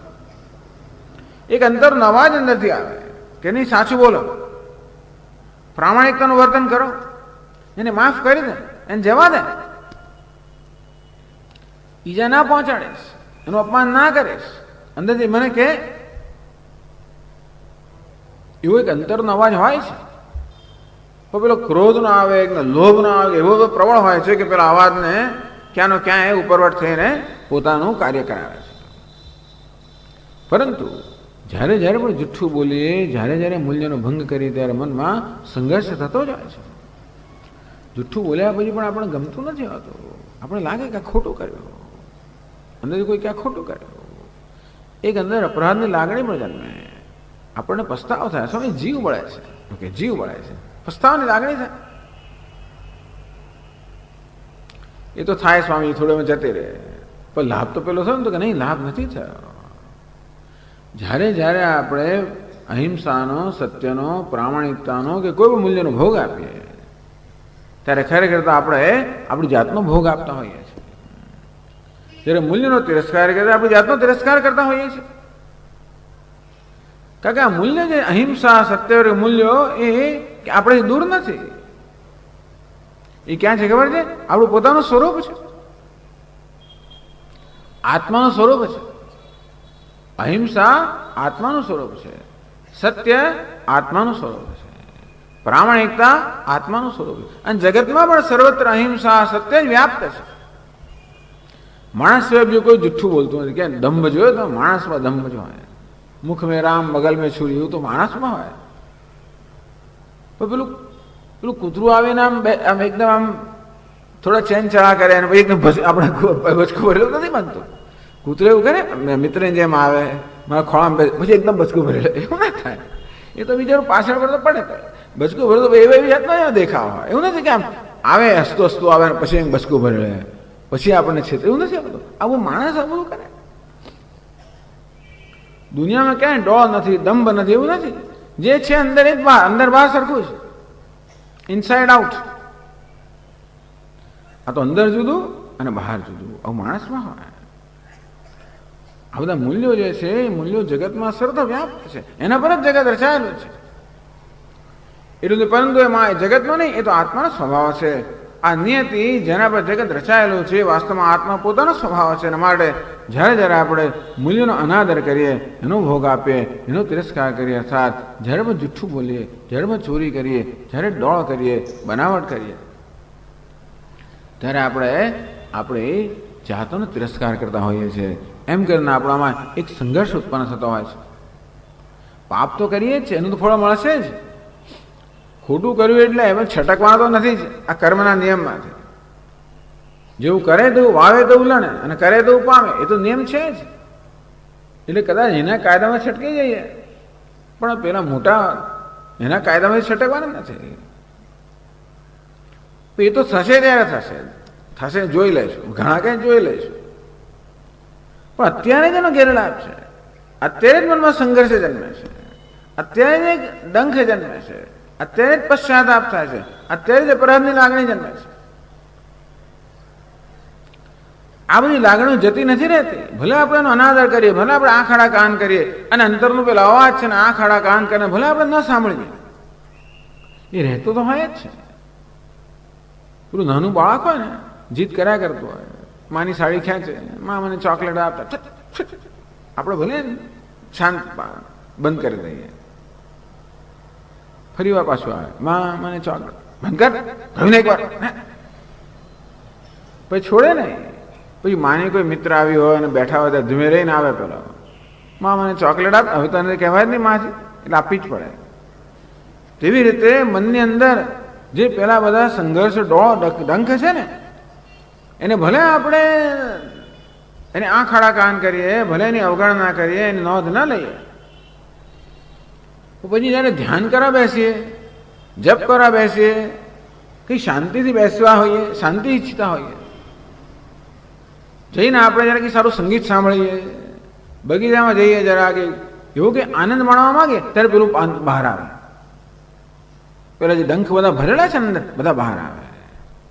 આપણા મનને એનો આનંદ લેવા જ ના દે, મનમાં અશાંતિ ઉત્પન્ન કરે જ. ટૂંકમાં કદાચ બહારના કોઈ ભૌતિક લાભ માટે આ બધા મૂલ્યોનો ભોગ આપ્યો હોય એમ કરે ને, અંદર જે પ્રકારનો એક સંઘર્ષ ઉત્પન્ન કરું છું એ ભલે બહુ એટલો બધો નોંધપાત્ર ન પણ હોય, છતાં પણ થોડીક માત્રામાં તો સંઘર્ષ જન્મવાનો, થોડી માત્રામાં અપરાધ જન્મવાની, થોડીક માત્રામાં ડંખ જન્મવાનો જ. એ બધા ડંખ ભેગા થયા કરવાના, ભેગા થઈ તેને મને દમે છે વાત. તેથી એ મને શાંતિ લેવા જ ના દે. અશાંતસ્ય કુત સુખમ, જ્યાં શાંતિ ના હોય સુખ કેમ હોઈ શકે? અર્થાત આ બધા માણસો જીવનની વસ્તુનો આનંદ માણવા પણ અસમર્થ બની જાય છે. ભલે ને આપણે ગમે તેટલું બધું મેળવ્યું હોય, પણ આવા રસ્તે મેળવ્યું હોય તો એને કારણે જે બધા ડંખ અને અપરાધની લાગણીઓ જમા થઈ છે એ સંઘર્ષ મનને શાંત થવા જ ના દે. તમે જોજો, એ માણસો અનેક પ્રકારના વ્યસનો હોવાના જ, કારણ કે એને મનમાં શાંતિ હોય જ નહીં, પણ ઊંઘી જ ના શકે. અને તેથી અનેક વસ્તુનો એને આશ્રય લેવો પડે. પેલું મન આખો દાડો દમ્યા જ કરતું હોય એટલે એને શાંત રાખવા માટે, એને બંધ કરવા માટે પછી કંઈક તો કરવું જ પડે. કેમ કરવું પડે? તો જ પછી પેલું મન દમે નહીં આપણને, એટલે આપણે એને બંધ જ કરી દઈએ. પેલા બાળકના બંધ એને, પેલો એક મારો મિત્ર હતો, એનું બાળક બોલવો કે ને એને પટ્ટી લગાવી દે, બસ તે મન પર પટ્ટી લગાવી દે એટલે બોલે જ નહીં. કીધું પટ્ટી લગાવે, બહુ ઢીંચીને પટ્ટી લગાવી દે, કંઈક દવાઓ કંઈક લઈ લઈને. અંતેથી આ કશી વસ્તુ આપણે છોડતી નથી. પાપ તો લાગવાનું છે, લાગે જ છે, પણ જોડે જોડે આ મનમાં અશાંતિના બીજ આપણે રોપીએ છીએ. એમ કરીને જીવનનો જે સાદો સીધો આનંદ છે એ લઈ શકતા નથી. તો જેને માટે હું જુઠ્ઠું બોલ્યો, જેથી મને બધી વસ્તુ મળી જાય અને એનો આનંદ, એ આનંદનો તો ભોગ આપવો પડે છે. આ રીતે મૂલ્યોનો ભોગ આપવાથી આપણે અંતરમાં સંઘર્ષ ઉત્પન્ન કરીએ છીએ, અશાંતિના બીજ રોપીએ છીએ, દુઃખ ઉત્પન્ન કરીએ છીએ. એવું જ્યારે જાણીએ એટલું જ નહીં, પરંતુ જે જીવનનો ધ્યેય છે એનાથી આપણે આડા ફંટાઈ જઈએ છીએ. જ્ઞાનનો સવાલ જ નથી, પરંતુ જીવનની સાદી વસ્તુનો આનંદ પણ આપણે ન માણી શકીએ. એટલે જાણીએ કે આ રીતે મૂલ્યનો ભોગ આપવાને કેટલું નુકસાન થાય છે. જ્યારે મૂલ્યનું પાલન કરવાથી ધર્મનું પાલન થયું, પુણ્યકર્મ થયું, અંદર એક શાંતિ જન્મી. ખરું કે નહીં? મનની અંદર પેલી વૃત્તિ કઈ ખોટું કહી દે ને એને, પછી આટલા પૈસા બચશે તો પણ ધારો કે એને ઉપરવર્ડ જેનું કહે, હું તો સાચું જ બોલીશ.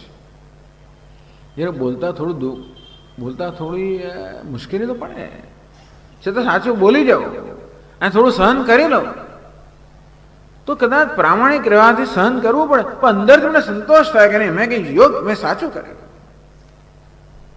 અર્થાત મારી બધી નિર્બળતાનો વશ ન થયો, એ નિર્બળતાનો ઉપરવટ થયો. આ રીતે મારામાં એક આંતરિક શક્તિ જાગૃત થાય. ના એમાં આત્મા બલહીન લભ્ય હૈ.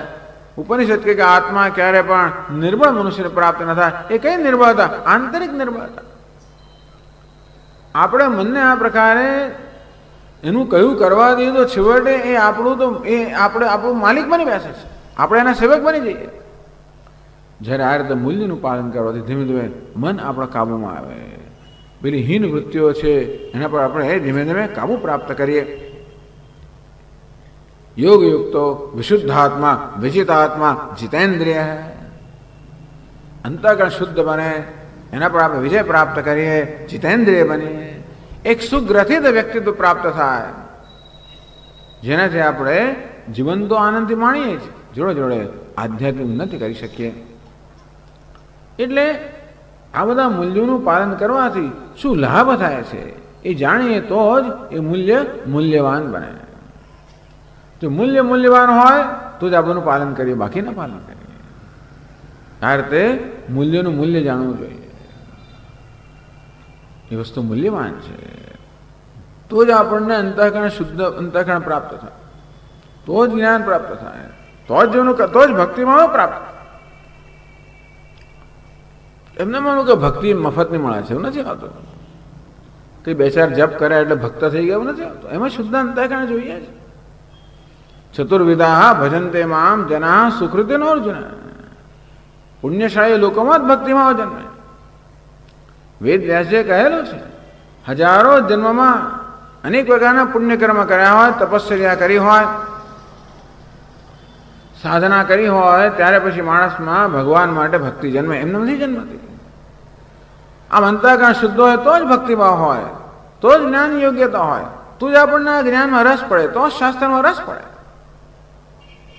આ રીતે આપણને સુખ મહત્વનું છે. એ ત્યારે મળે જ્યારે આપણને જ્ઞાન થાય, એ ત્યારે થાય જ્યારે આપણું અંતઃકરણ શુદ્ધ હોય, એ ત્યારે જ્યારે આપણે મૂલ્યનું પાલન કરીએ. આ રીતે આ મૂલ્યનું પાલન છેવટે જ્ઞાન માટેનું સાધન બની જાય છે. માટે ભગવાન મૂલ્યોને જ્ઞાન કહે છે. જો સુખ મૂલ્યવાન હોય તો સુખ પ્રાપ્ત કરવાનું સાધન છે મૂલ્યનું પાલન. આ રીતે મૂલ્ય પણ મૂલ્યવાન બને. એવું જ્યારે સમજીએ ત્યારે પછી આ મૂલ્યોનું પાલન કરવા માટેની આપણામાં ઉત્સાહ જરા જન્મે. તો આ પહેલા આ મૂલ્યનું મૂલ્ય.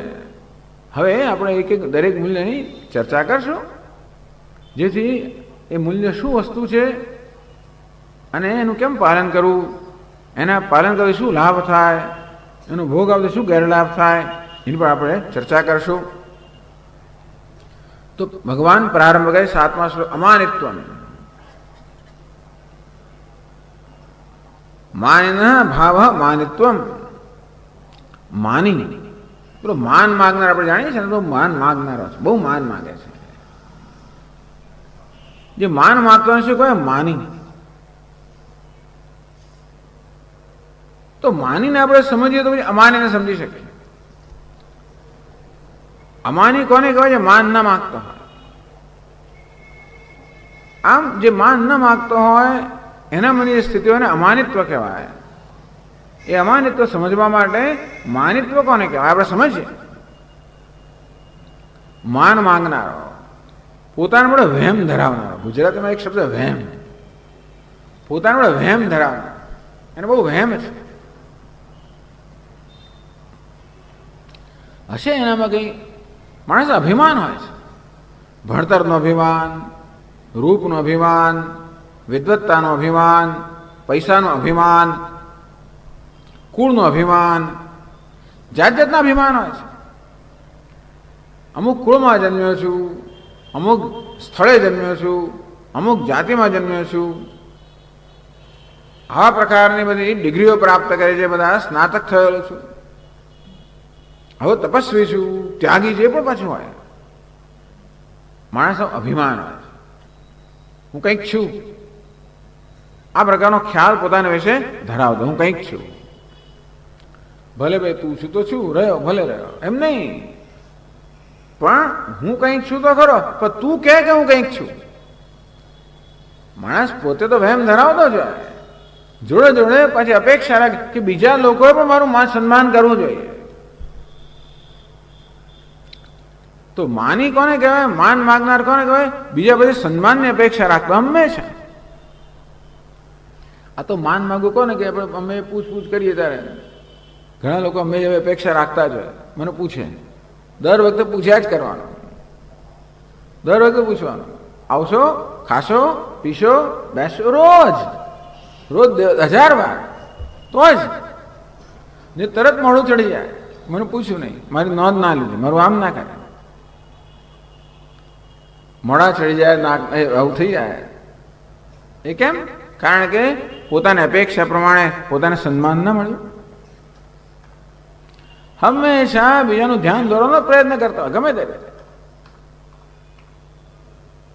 સીકિંગ અટેન્શન, ધ્યાન હંમેશા દોરવાનો પ્રયત્ન કરે. અને માનિત્વ કહેવાય. બીજા પાસેથી માનની અપેક્ષા ના કરવી, માગણી કરવી, ભલે બહારથી ના કહીએ, અંદરથી.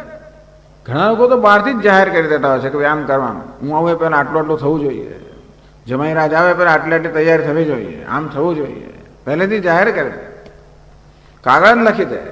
સ્વામીજી આવે પહેલાં આટલી આટલી તૈયારી કરજો, એમને આ ભાવે, પેલું ના ભાવે, ના ખૂબ મોટી એક યાદી આપી દે.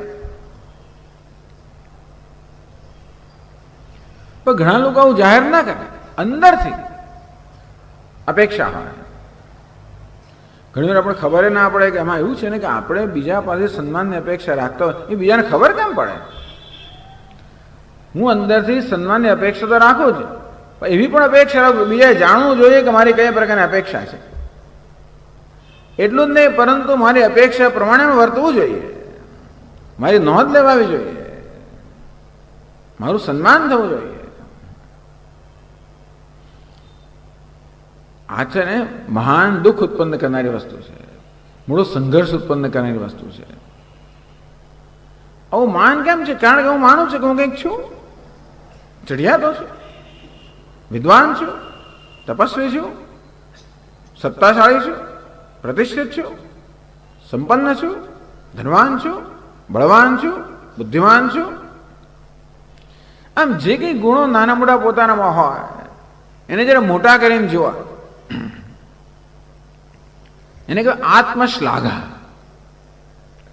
પોતાના આત્માને પોતાની જાતને ઊંચો જોવો એ તો ખરું જ, પણ બીજા પણ આ પ્રકારે મારી શ્લાઘા કરે, બીજા પણ આ પ્રકારે મને માન આપે, બીજા પણ મને આવી રીતે સ્વીકાર ઊંચો જોઈએ, એવી અપેક્ષાનું નામ છે માનિત્વ.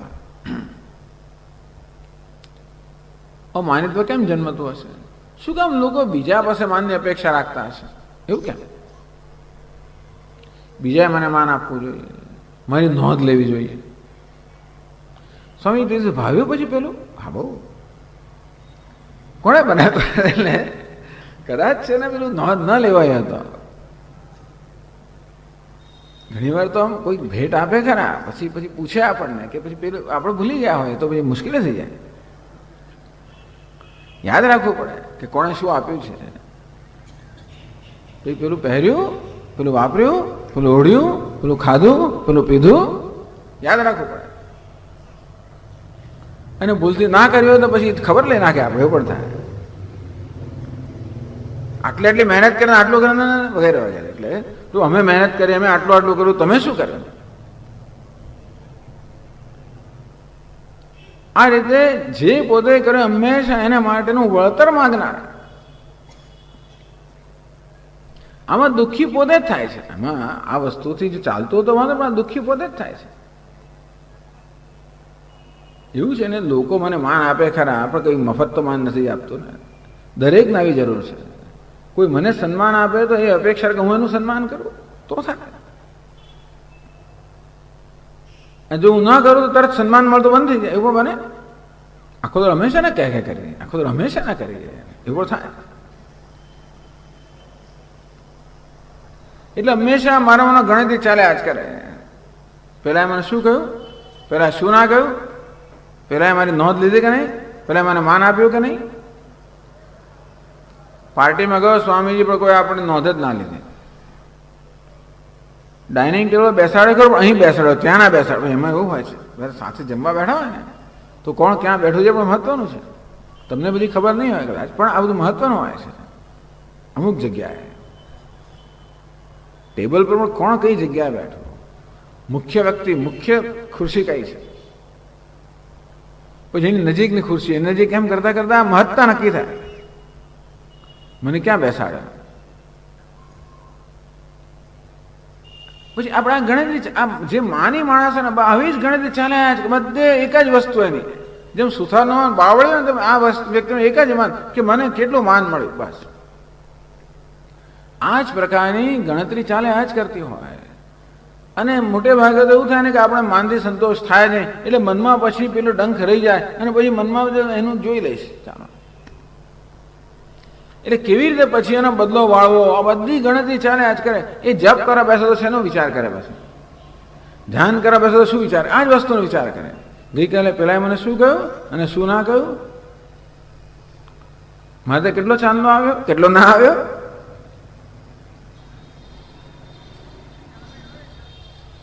આજે માની માણસના મનમાં ક્યારેય શાંતિ હોય જ નહીં, કારણ કે ક્યારે આપણી માનની અપેક્ષા પૂરી થાય નહીં. લોકો ઘણીવાર પૂરી કરે, લોકો જાણે છે કે બહુ માન માંગે છે, ચાલો ભાઈ એને આપણે ખુશ રાખો. લોકો જેમ ખુશ રાખવાનો પ્રયત્ન કરે તેમ આપણી માંગણી વધતી જ જાય. ભાઈ એવું છે, તકલીફ એવી છે. એવું કેમ હશે? એટલા જ માટે કે માણસને પોતાને માટે જ માન નથી આવતું. બહારથી માન માંગવાની જરૂર કેમ પડે છે? એટલા જ માટે કે હું મારી જાતને માન આપતો નથી. હું મારી જાતને માન આપતો હોઉં તો બીજા પાસે માનની જરૂર નથી, પણ મારી જાતને પ્રમાણિત કરવી પડે. હંમેશા બીજા પાસેથી હું પ્રમાણપત્ર માંગ્યા જ કરું. બીજા મારી પ્રશંસા કરે ત્યારે મને લાગે કે હું કંઈક છું. સ્વામીજી પ્રવચન બહુ સરસ થયું, મને લાગે પ્રવચન સારું હોવું જોઈએ. નહીંતર મને હું નથી માનતો કે પ્રવચન સારું હોય. મને મારા માટે માન નથી, સન્માન નથી. અંગ્રેજીમાં લો સેલ્ફ એસ્ટીમ. આમ મારી પોતાની જ હું કદર નથી કરતો, મારા પોતાનું સન્માન નથી કરતો, મારા પોતાના વિશેની છાપ જ બહુ નીચી છે, મારા હીન ભાવના છે. આમ જ્યારે માણસ પોતાની જાતને માન નથી આપી શકતો, અને બધા એવા જ હોય છે, એમાં કોણ કોઈ એમાં અપવાદરૂપ નથી, માત્ર એમાં માત્રા ઓછી વધતી હોય બસ. એવું કોઈ નથી જેના માનિત્વ ના હોય, ઓછી વધતી માત્રા. કે દરેકને આ માન એટલે શું? માપવું. માન શબ્દ છે ને મા ધાતુમાંથી બનાવ્યો. મા એટલે માપવું. જ્યારે પોતાને માપીએ, આત્મા તો અમાપ છે. ક્ષેત્રજ્ઞમ ચાપિમામ વેદ્ધિ સર્વક્ષેત્રેષુ ભારત. આત્મા સર્વવ્યાપી છે, સર્વનો આત્મા છે, અનંત છે. પણ મેં શું કર્યું? હું મારી જાત દેહ પૂરતો માપી રહું છું, તેથી દેહમાં અભિમાન ધરાવવું. ઉપાધિ જેવડો જ છું એમ કરે મારી જાતનું અલ્પ માનું છું. એક બાજુ મારી અલ્પ માનું છું, બીજી બાજુ અલ્પતાનો સ્વીકાર કરી શકતો નથી. એટલા જ માટે બીજા પાસે માનની અપેક્ષા રાખું, જેથી બીજા મારું સન્માન કરે તો હું કંઈક છું એવું મને કંઈક આશ્વાસન મળે કે હું કંઈક સારું છું. કોઈ કહે કે તમે સારું બોલ્યા તો મને લાગે હું સારું બોલ્યો હોઈશ. તો બહુ સરસ દેખાવ છો તો મને લાગે સારો દેખાતો હોઈશ. હું આ દિશામાં જોઉં તો મને લાગતું ને હું સારો દેખાતો હોઉં. કોઈ કહે કે બહુ સરસ તો લાગે આ ચશ્મા બહુ સરસ છે, ચાલો સારા હશે. આમ દરેક વસ્તુમાં બીજા પાસેથી પ્રમાણપત્ર, પ્રમાણિત, અપ્રુવલ, સીકિંગ અપ્રુવલ, હંમેશા બીજા પાસેથી પ્રમાણિત કરવાની અપેક્ષા હોય. કારણ કે હું મારી જાતને પ્રમાણિત કરતો, મારો સ્વીકાર કરતો નથી. આમ પોતાના સ્વીકારમાંથી અવમાનિત્વ જન્મતો હોય છે. તો આપણે એની નોંધ લેવી જોઈએ. પહેલાં તો કોઈ મૂલ્યનું પાલન કરવા પહેલાં જાણવું છે કે આ માનિત્વ મારામાં છે. મોટે ભાગે એવું થતું હોય છે કે આ બધા મૂલ્યોની ચર્ચા થાય ને એટલે આપણે કે હા જો સ્વામી પેલાની વાત કરે છે, જો પેલાની વાત કરે છે, જો પેલો બરોબર છે. સ્વામી તો એમની જ વાત કરતા હોય છે, બીજા કોઈની વાત નથી કરતા. પણ જોડે બધાની વાત થઈ જતી હોય છે. કોઈની વાત શું કામ કરવી? કથા તો પોતાની જ કરવી સારી, એટલે એમાં બીજી તકલીફ ના પડે. નહીં તો લોકોને લાગે અમને જોઈને, અમારી સામે જોઈને કહે છે ને અમને આમ કરે છે ને ટોણા મારે છે વગેરે. તો પોતાની જ વાત થાય છે. પણ દરેકમાં આ પ્રકારનું માનિત્વ, આ માન માગવા પણ હોય જ છે. દરેક પોતાની જાતને અલ્પ માને જ છે. દરેકને પોતાના વિશે હીન ભાવના હોય જ છે. દરેકને પોતાનામાં અસ્વીકાર હોય જ છે. પોતાના વિશે માન નથી હોતું. ભલે ગમે તેટલો વિદ્વાન હો, ગમે તેટલો ભણેલો છતાં મને ક્યારે સંતોષ હોય જ નહીં કે હું પૂરતો વિદ્વાન છું, કે પૂરતો પ્રતિષ્ઠિત છું, કે પૂરતો ધનવાન છું, કે પૂરતો સત્તાશાળી છું. ક્યારે નથી આવતો. એટલા જ માટે બહારથી પ્રમાણપત્રની અપેક્ષા, બહારથી સન્માનની અપેક્ષા, એ દુઃખને નોતારવા જેવું જ છે. બીજા પાસે સન્માનની અપેક્ષા રાખવી એ દુઃખને નોતારવાની વાત છે. બીજો શું કામ મને માન આપે? ક્યાં તો કદાચ એ વિચારો લાચારીથી માન આપે, ક્યાં તો મારે માટે ખરેખર માન હોય તો માન આપે. ના નહીં, કદાચ મારામાં એવો કોઈ ગુણ દેખાતો હોય તો માણસ માન આપે ખરો.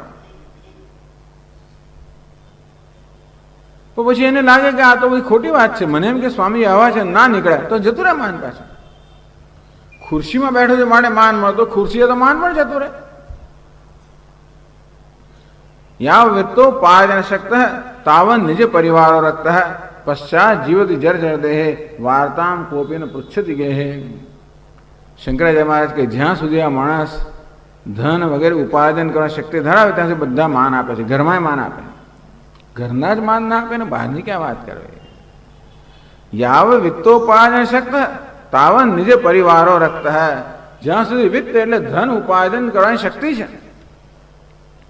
ધન કહો, સત્તા કહો, પ્રતિષ્ઠા કહો, આ બધું ઉપાર્જનમાં શક્તિ ત્યાં સુધી તાવન નીચે પરિવારો રક્ત, ત્યાં સુધી પરિવાર એમાં રક્ત હોય, પરિવારને માન આપતો હોય, એની આસપાસ ફરતો હોય, પરિવારમાં આપણા કુટુંબીજનો આવે, બીજા નજીકના લોકો આવે, પરિવાર એટલે આસપાસ ફરનારા, આસપાસ રહેલા, ત્યાં સુધી માન મળે એમની પાસે.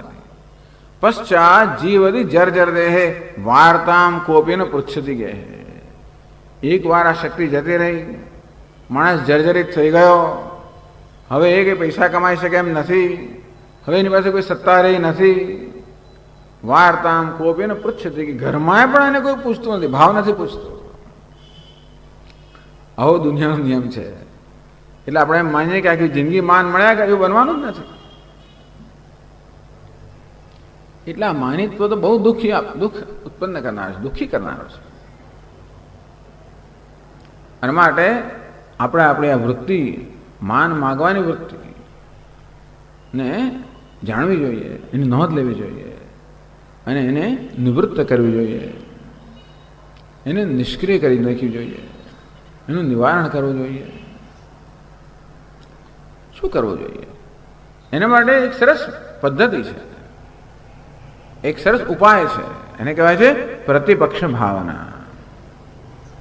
પ્રતિપક્ષ ભાવના, જે પક્ષ લઈને અમુક પ્રકારની વૃત્તિ જન્મી હોય એના કરતા વિરુદ્ધ પક્ષ લઈએ એટલે વૃત્તિ શાંત થઈ જાય. તો મારા માટે માન કેમ જન્મે? હું કંઈક છું એમ કેમ ધરાવું છું? મારામાં કશું છે ને, એની શંકા નથી. મારું રૂપ છે, ગુણ છે, સત્તા છે, પ્રતિષ્ઠા છે, સંપત્તિ છે, વિદ્વત્તા છે, કંઈક છે, માટે મને માન છે, માટે માન માંગુ છું.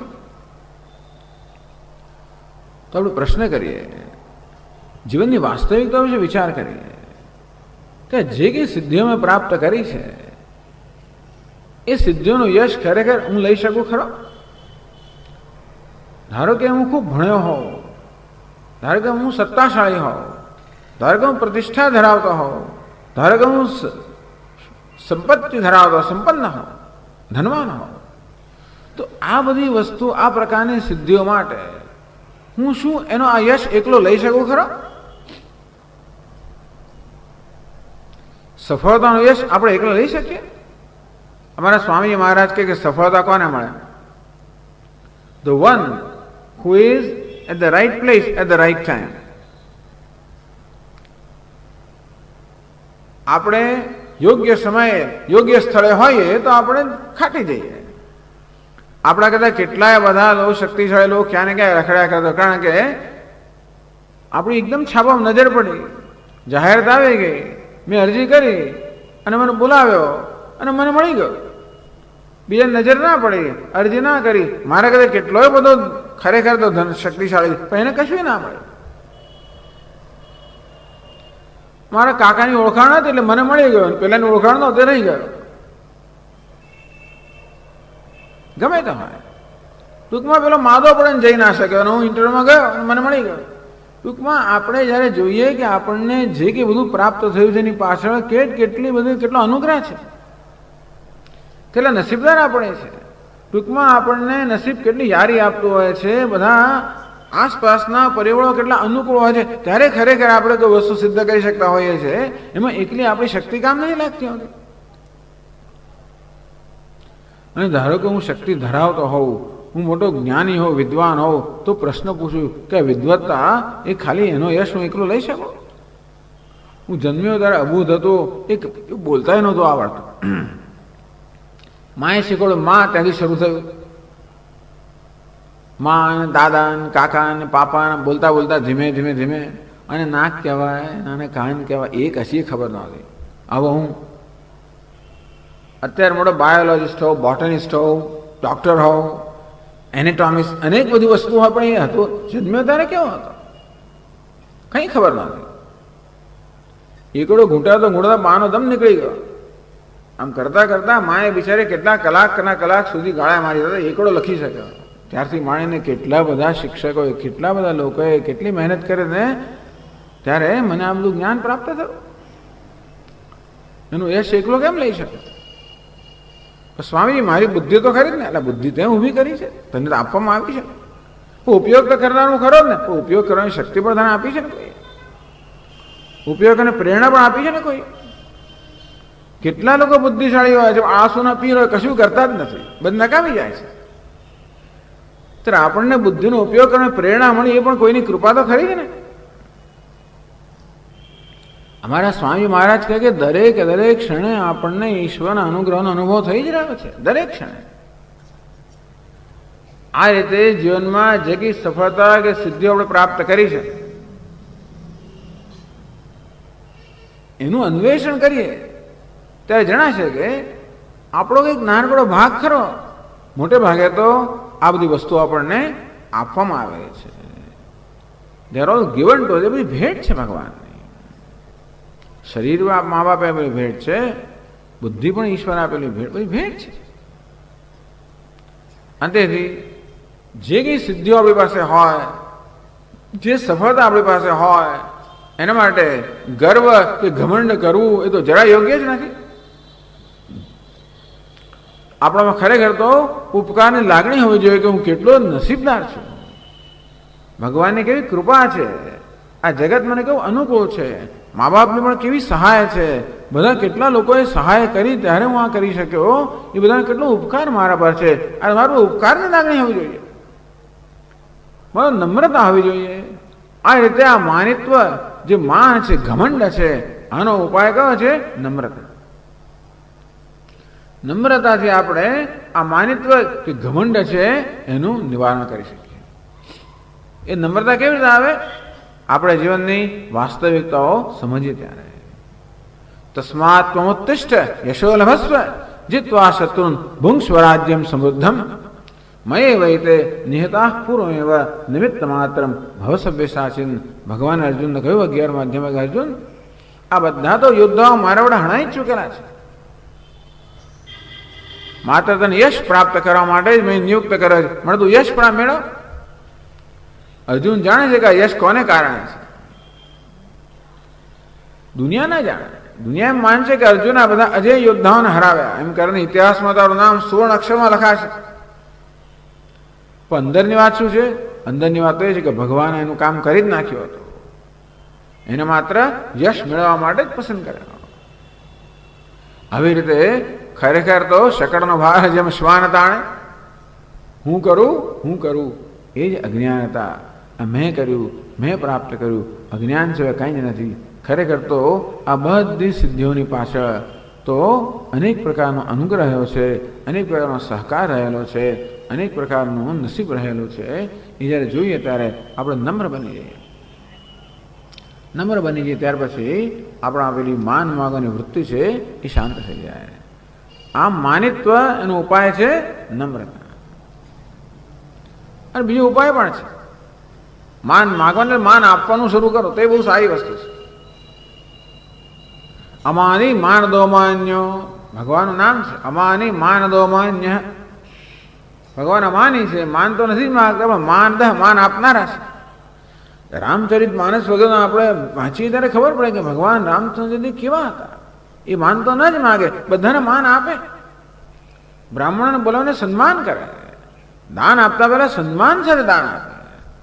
તુલસીદાસ મહારાજ કહે કે ભાઈ માન જ સૌથી મોટું દાન છે. બધું દાન કરીએ છતાં પણ સત્કાર ન કરીએ તો એ દાનનો અર્થ નથી. સૌથી મોટું દાન કયું છે? માનનું દાન, સન્માનનું દાન. ભગવાન પોતે સન્માન કરે, બ્રાહ્મણોનું સન્માન, પિતાનું સન્માન, માતાનું સન્માન, વડીલોનું સન્માન, ગુરુઓનું સન્માન, વિદ્વાનનું સન્માન. આમ માન આપવું બહુ મોટું દાન છે.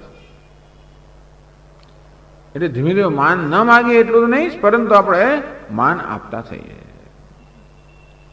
અમારા સ્વામીજી કહે કે કોઈ પણ સાથે વ્યવહાર કરતી વખતે એ વ્યક્તિને લાગવું જોઈએ કે આપણી હાજરીમાં વ્યક્તિની ઉન્નતિ થવી જોઈએ. એમ લાગે કે હું કંઈક છું, એને એવું લાગવું જોઈએ. ઘણા તો એવું વર્તન કરે કે પેલો બિચારો પાણી જ થઈ જાય. એની હાજરીમાં આપણે જઈએ એટલે આમ આપણે એમ લગાવી દે કે તો કંઈ નથી, તુચ્છ છે. નહીં, એવું હોવું જોઈએ કે જેથી વ્યક્તિ આપણી પાસે આવે એમ લાગે કે નહીં હું કંઈક છું.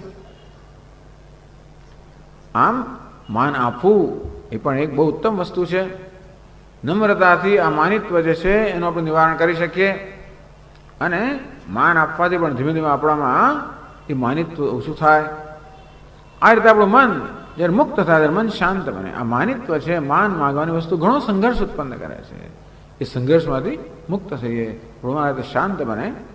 આ રીતે દરેક મૂલ્ય આપણા મનને શાંતિ પ્રદાન કરનારું છે. જે મૂલ્યનો ભંગ એ શાંતિનો ભંગ, મૂલ્યનું પાલન એટલે શાંતિની પ્રાપ્તિ. આમ આપણે સમજીશું. પ્રયત્ન કર્યો, જ્યારે જ્યારે મન આમ માન માગે ત્યારે એને ત્યાં નમ્રતાથી એનું નિવારણ કરજો. શેના માટે માન માગો છો? શા માટે? શા માટે હું મારી જાતને માન નથી આપતો? મારો કેમ સ્વીકાર કરતો નથી? પોતાનો સ્વીકાર કરવો, સ્વીકાર ન કરવો નથી કે ઘમંડ નથી. પોતે ભગવાન જે આપ્યું છે બરોબર છે. નમ્રતા. આ રીતે અમાનિત્વમ, માનિત્વનો અભાવ ભગવાન એનાથી શરૂ કરે છે. વેદાંતનું શ્રવણ કરનાર લોકોમાં આ જ સૌથી મોટી વસ્તુ હોય છે, માનિત્વ. વેદાંત સાંભળવા કોણ આવે? બુદ્ધિશાળી લોકો આવે. થોડું અહંકારનું પ્રમાણ વધારે હોય, માનિત્વનું પ્રમાણ વધારે હોય, એવું જ હશે. એટલે ભગવાન અમાનિત્વથી શરૂઆત કરે છે. માનમાંથી, માન માંગવાની મુક્તિ. ઓમ પૂર્ણમદ પૂર્ણમિદમ પૂર્ણાત પૂર્ણમુદચ્યતે પૂર્ણસ્ય પૂર્ણમાદાય પૂર્ણમેવાવશિષ્યતે. ઓમ શાંતિ શાંતિ શાંતિ. શંકરં શંકરાચાર્યં કેશવં બાદરાયણં સૂત્રભાષ્યકૃતૌ વંદે ભગવन्तौ પુનઃ પુનઃ. ઈશ્વરો ગુરુરાત્મેતિ મૂર્તિભેદવિભાગિને વ્યોમવદ્વ્યાપ્તદેહાય દક્ષિણામૂર્તયે નમઃ.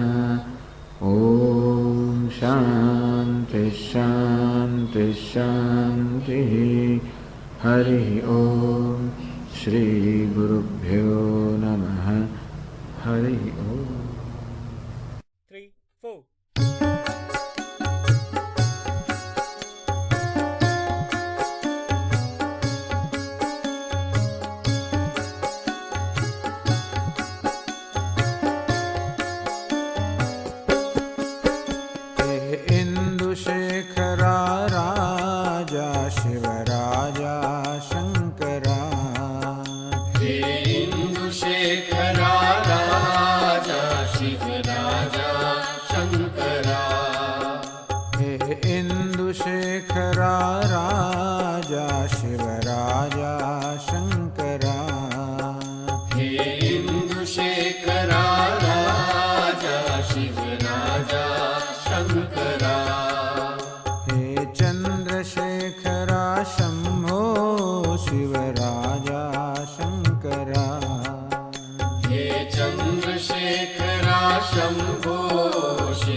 નટરાજા શંકરા.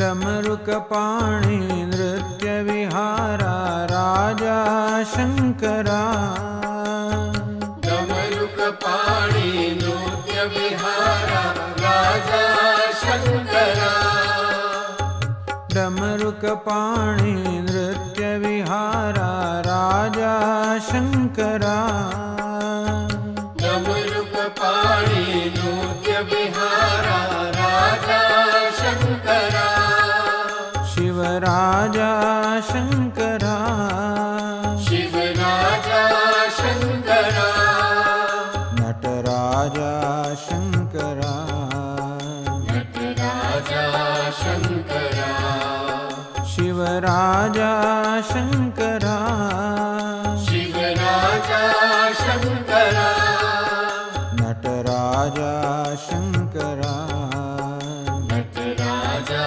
शङ्करा हे इन्दुशेखरा राजा शिवराजा शङ्करा हे इन्दुशेखरा राजा शिवराजा शङ्करा जय मृत्युञ्जय हर लिङ्गेश्वर हर शम्भो शङ्करा जय मृत्युञ्जय हर लिङ्गेश्वर हर शम्भो शङ्करा जय मृत्युञ्जय हर लिङ्गेश्वर हर शम्भो शङ्करा जय मृत्युञ्जय हर लिङ्गेश्वर हर शम्भो शङ्करा शिवराजा शङ्करा शिवराजा शङ्करा नटराजा शङ्करा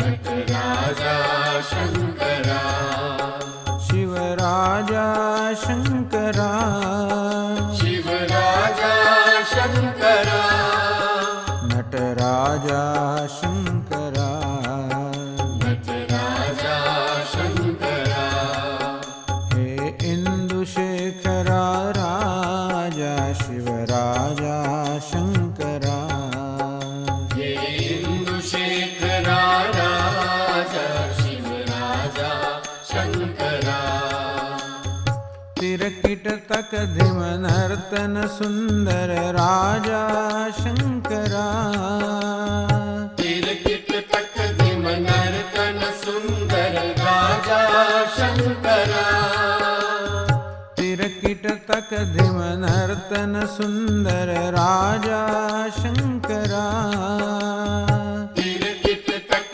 धिम नर्तन सुन्दर राजा शङ्करा शिवराजा शङ्करा शिवराजा शङ्करा नटराजा शङ्करा नटराजा शङ्करा शिवराजा शङ्करा शिवराजा शङ्करा नटराजा शङ्करा नटराजा शङ्करा हे इन्दुशेखरा राजा शिवराजा शङ्करा हे इन्दुशेखरा राजा शिवराजा शङ्करा हे चन्द्रशेखरा शम्भो शिवराजा शङ्करा हे चन्द्रशेखरा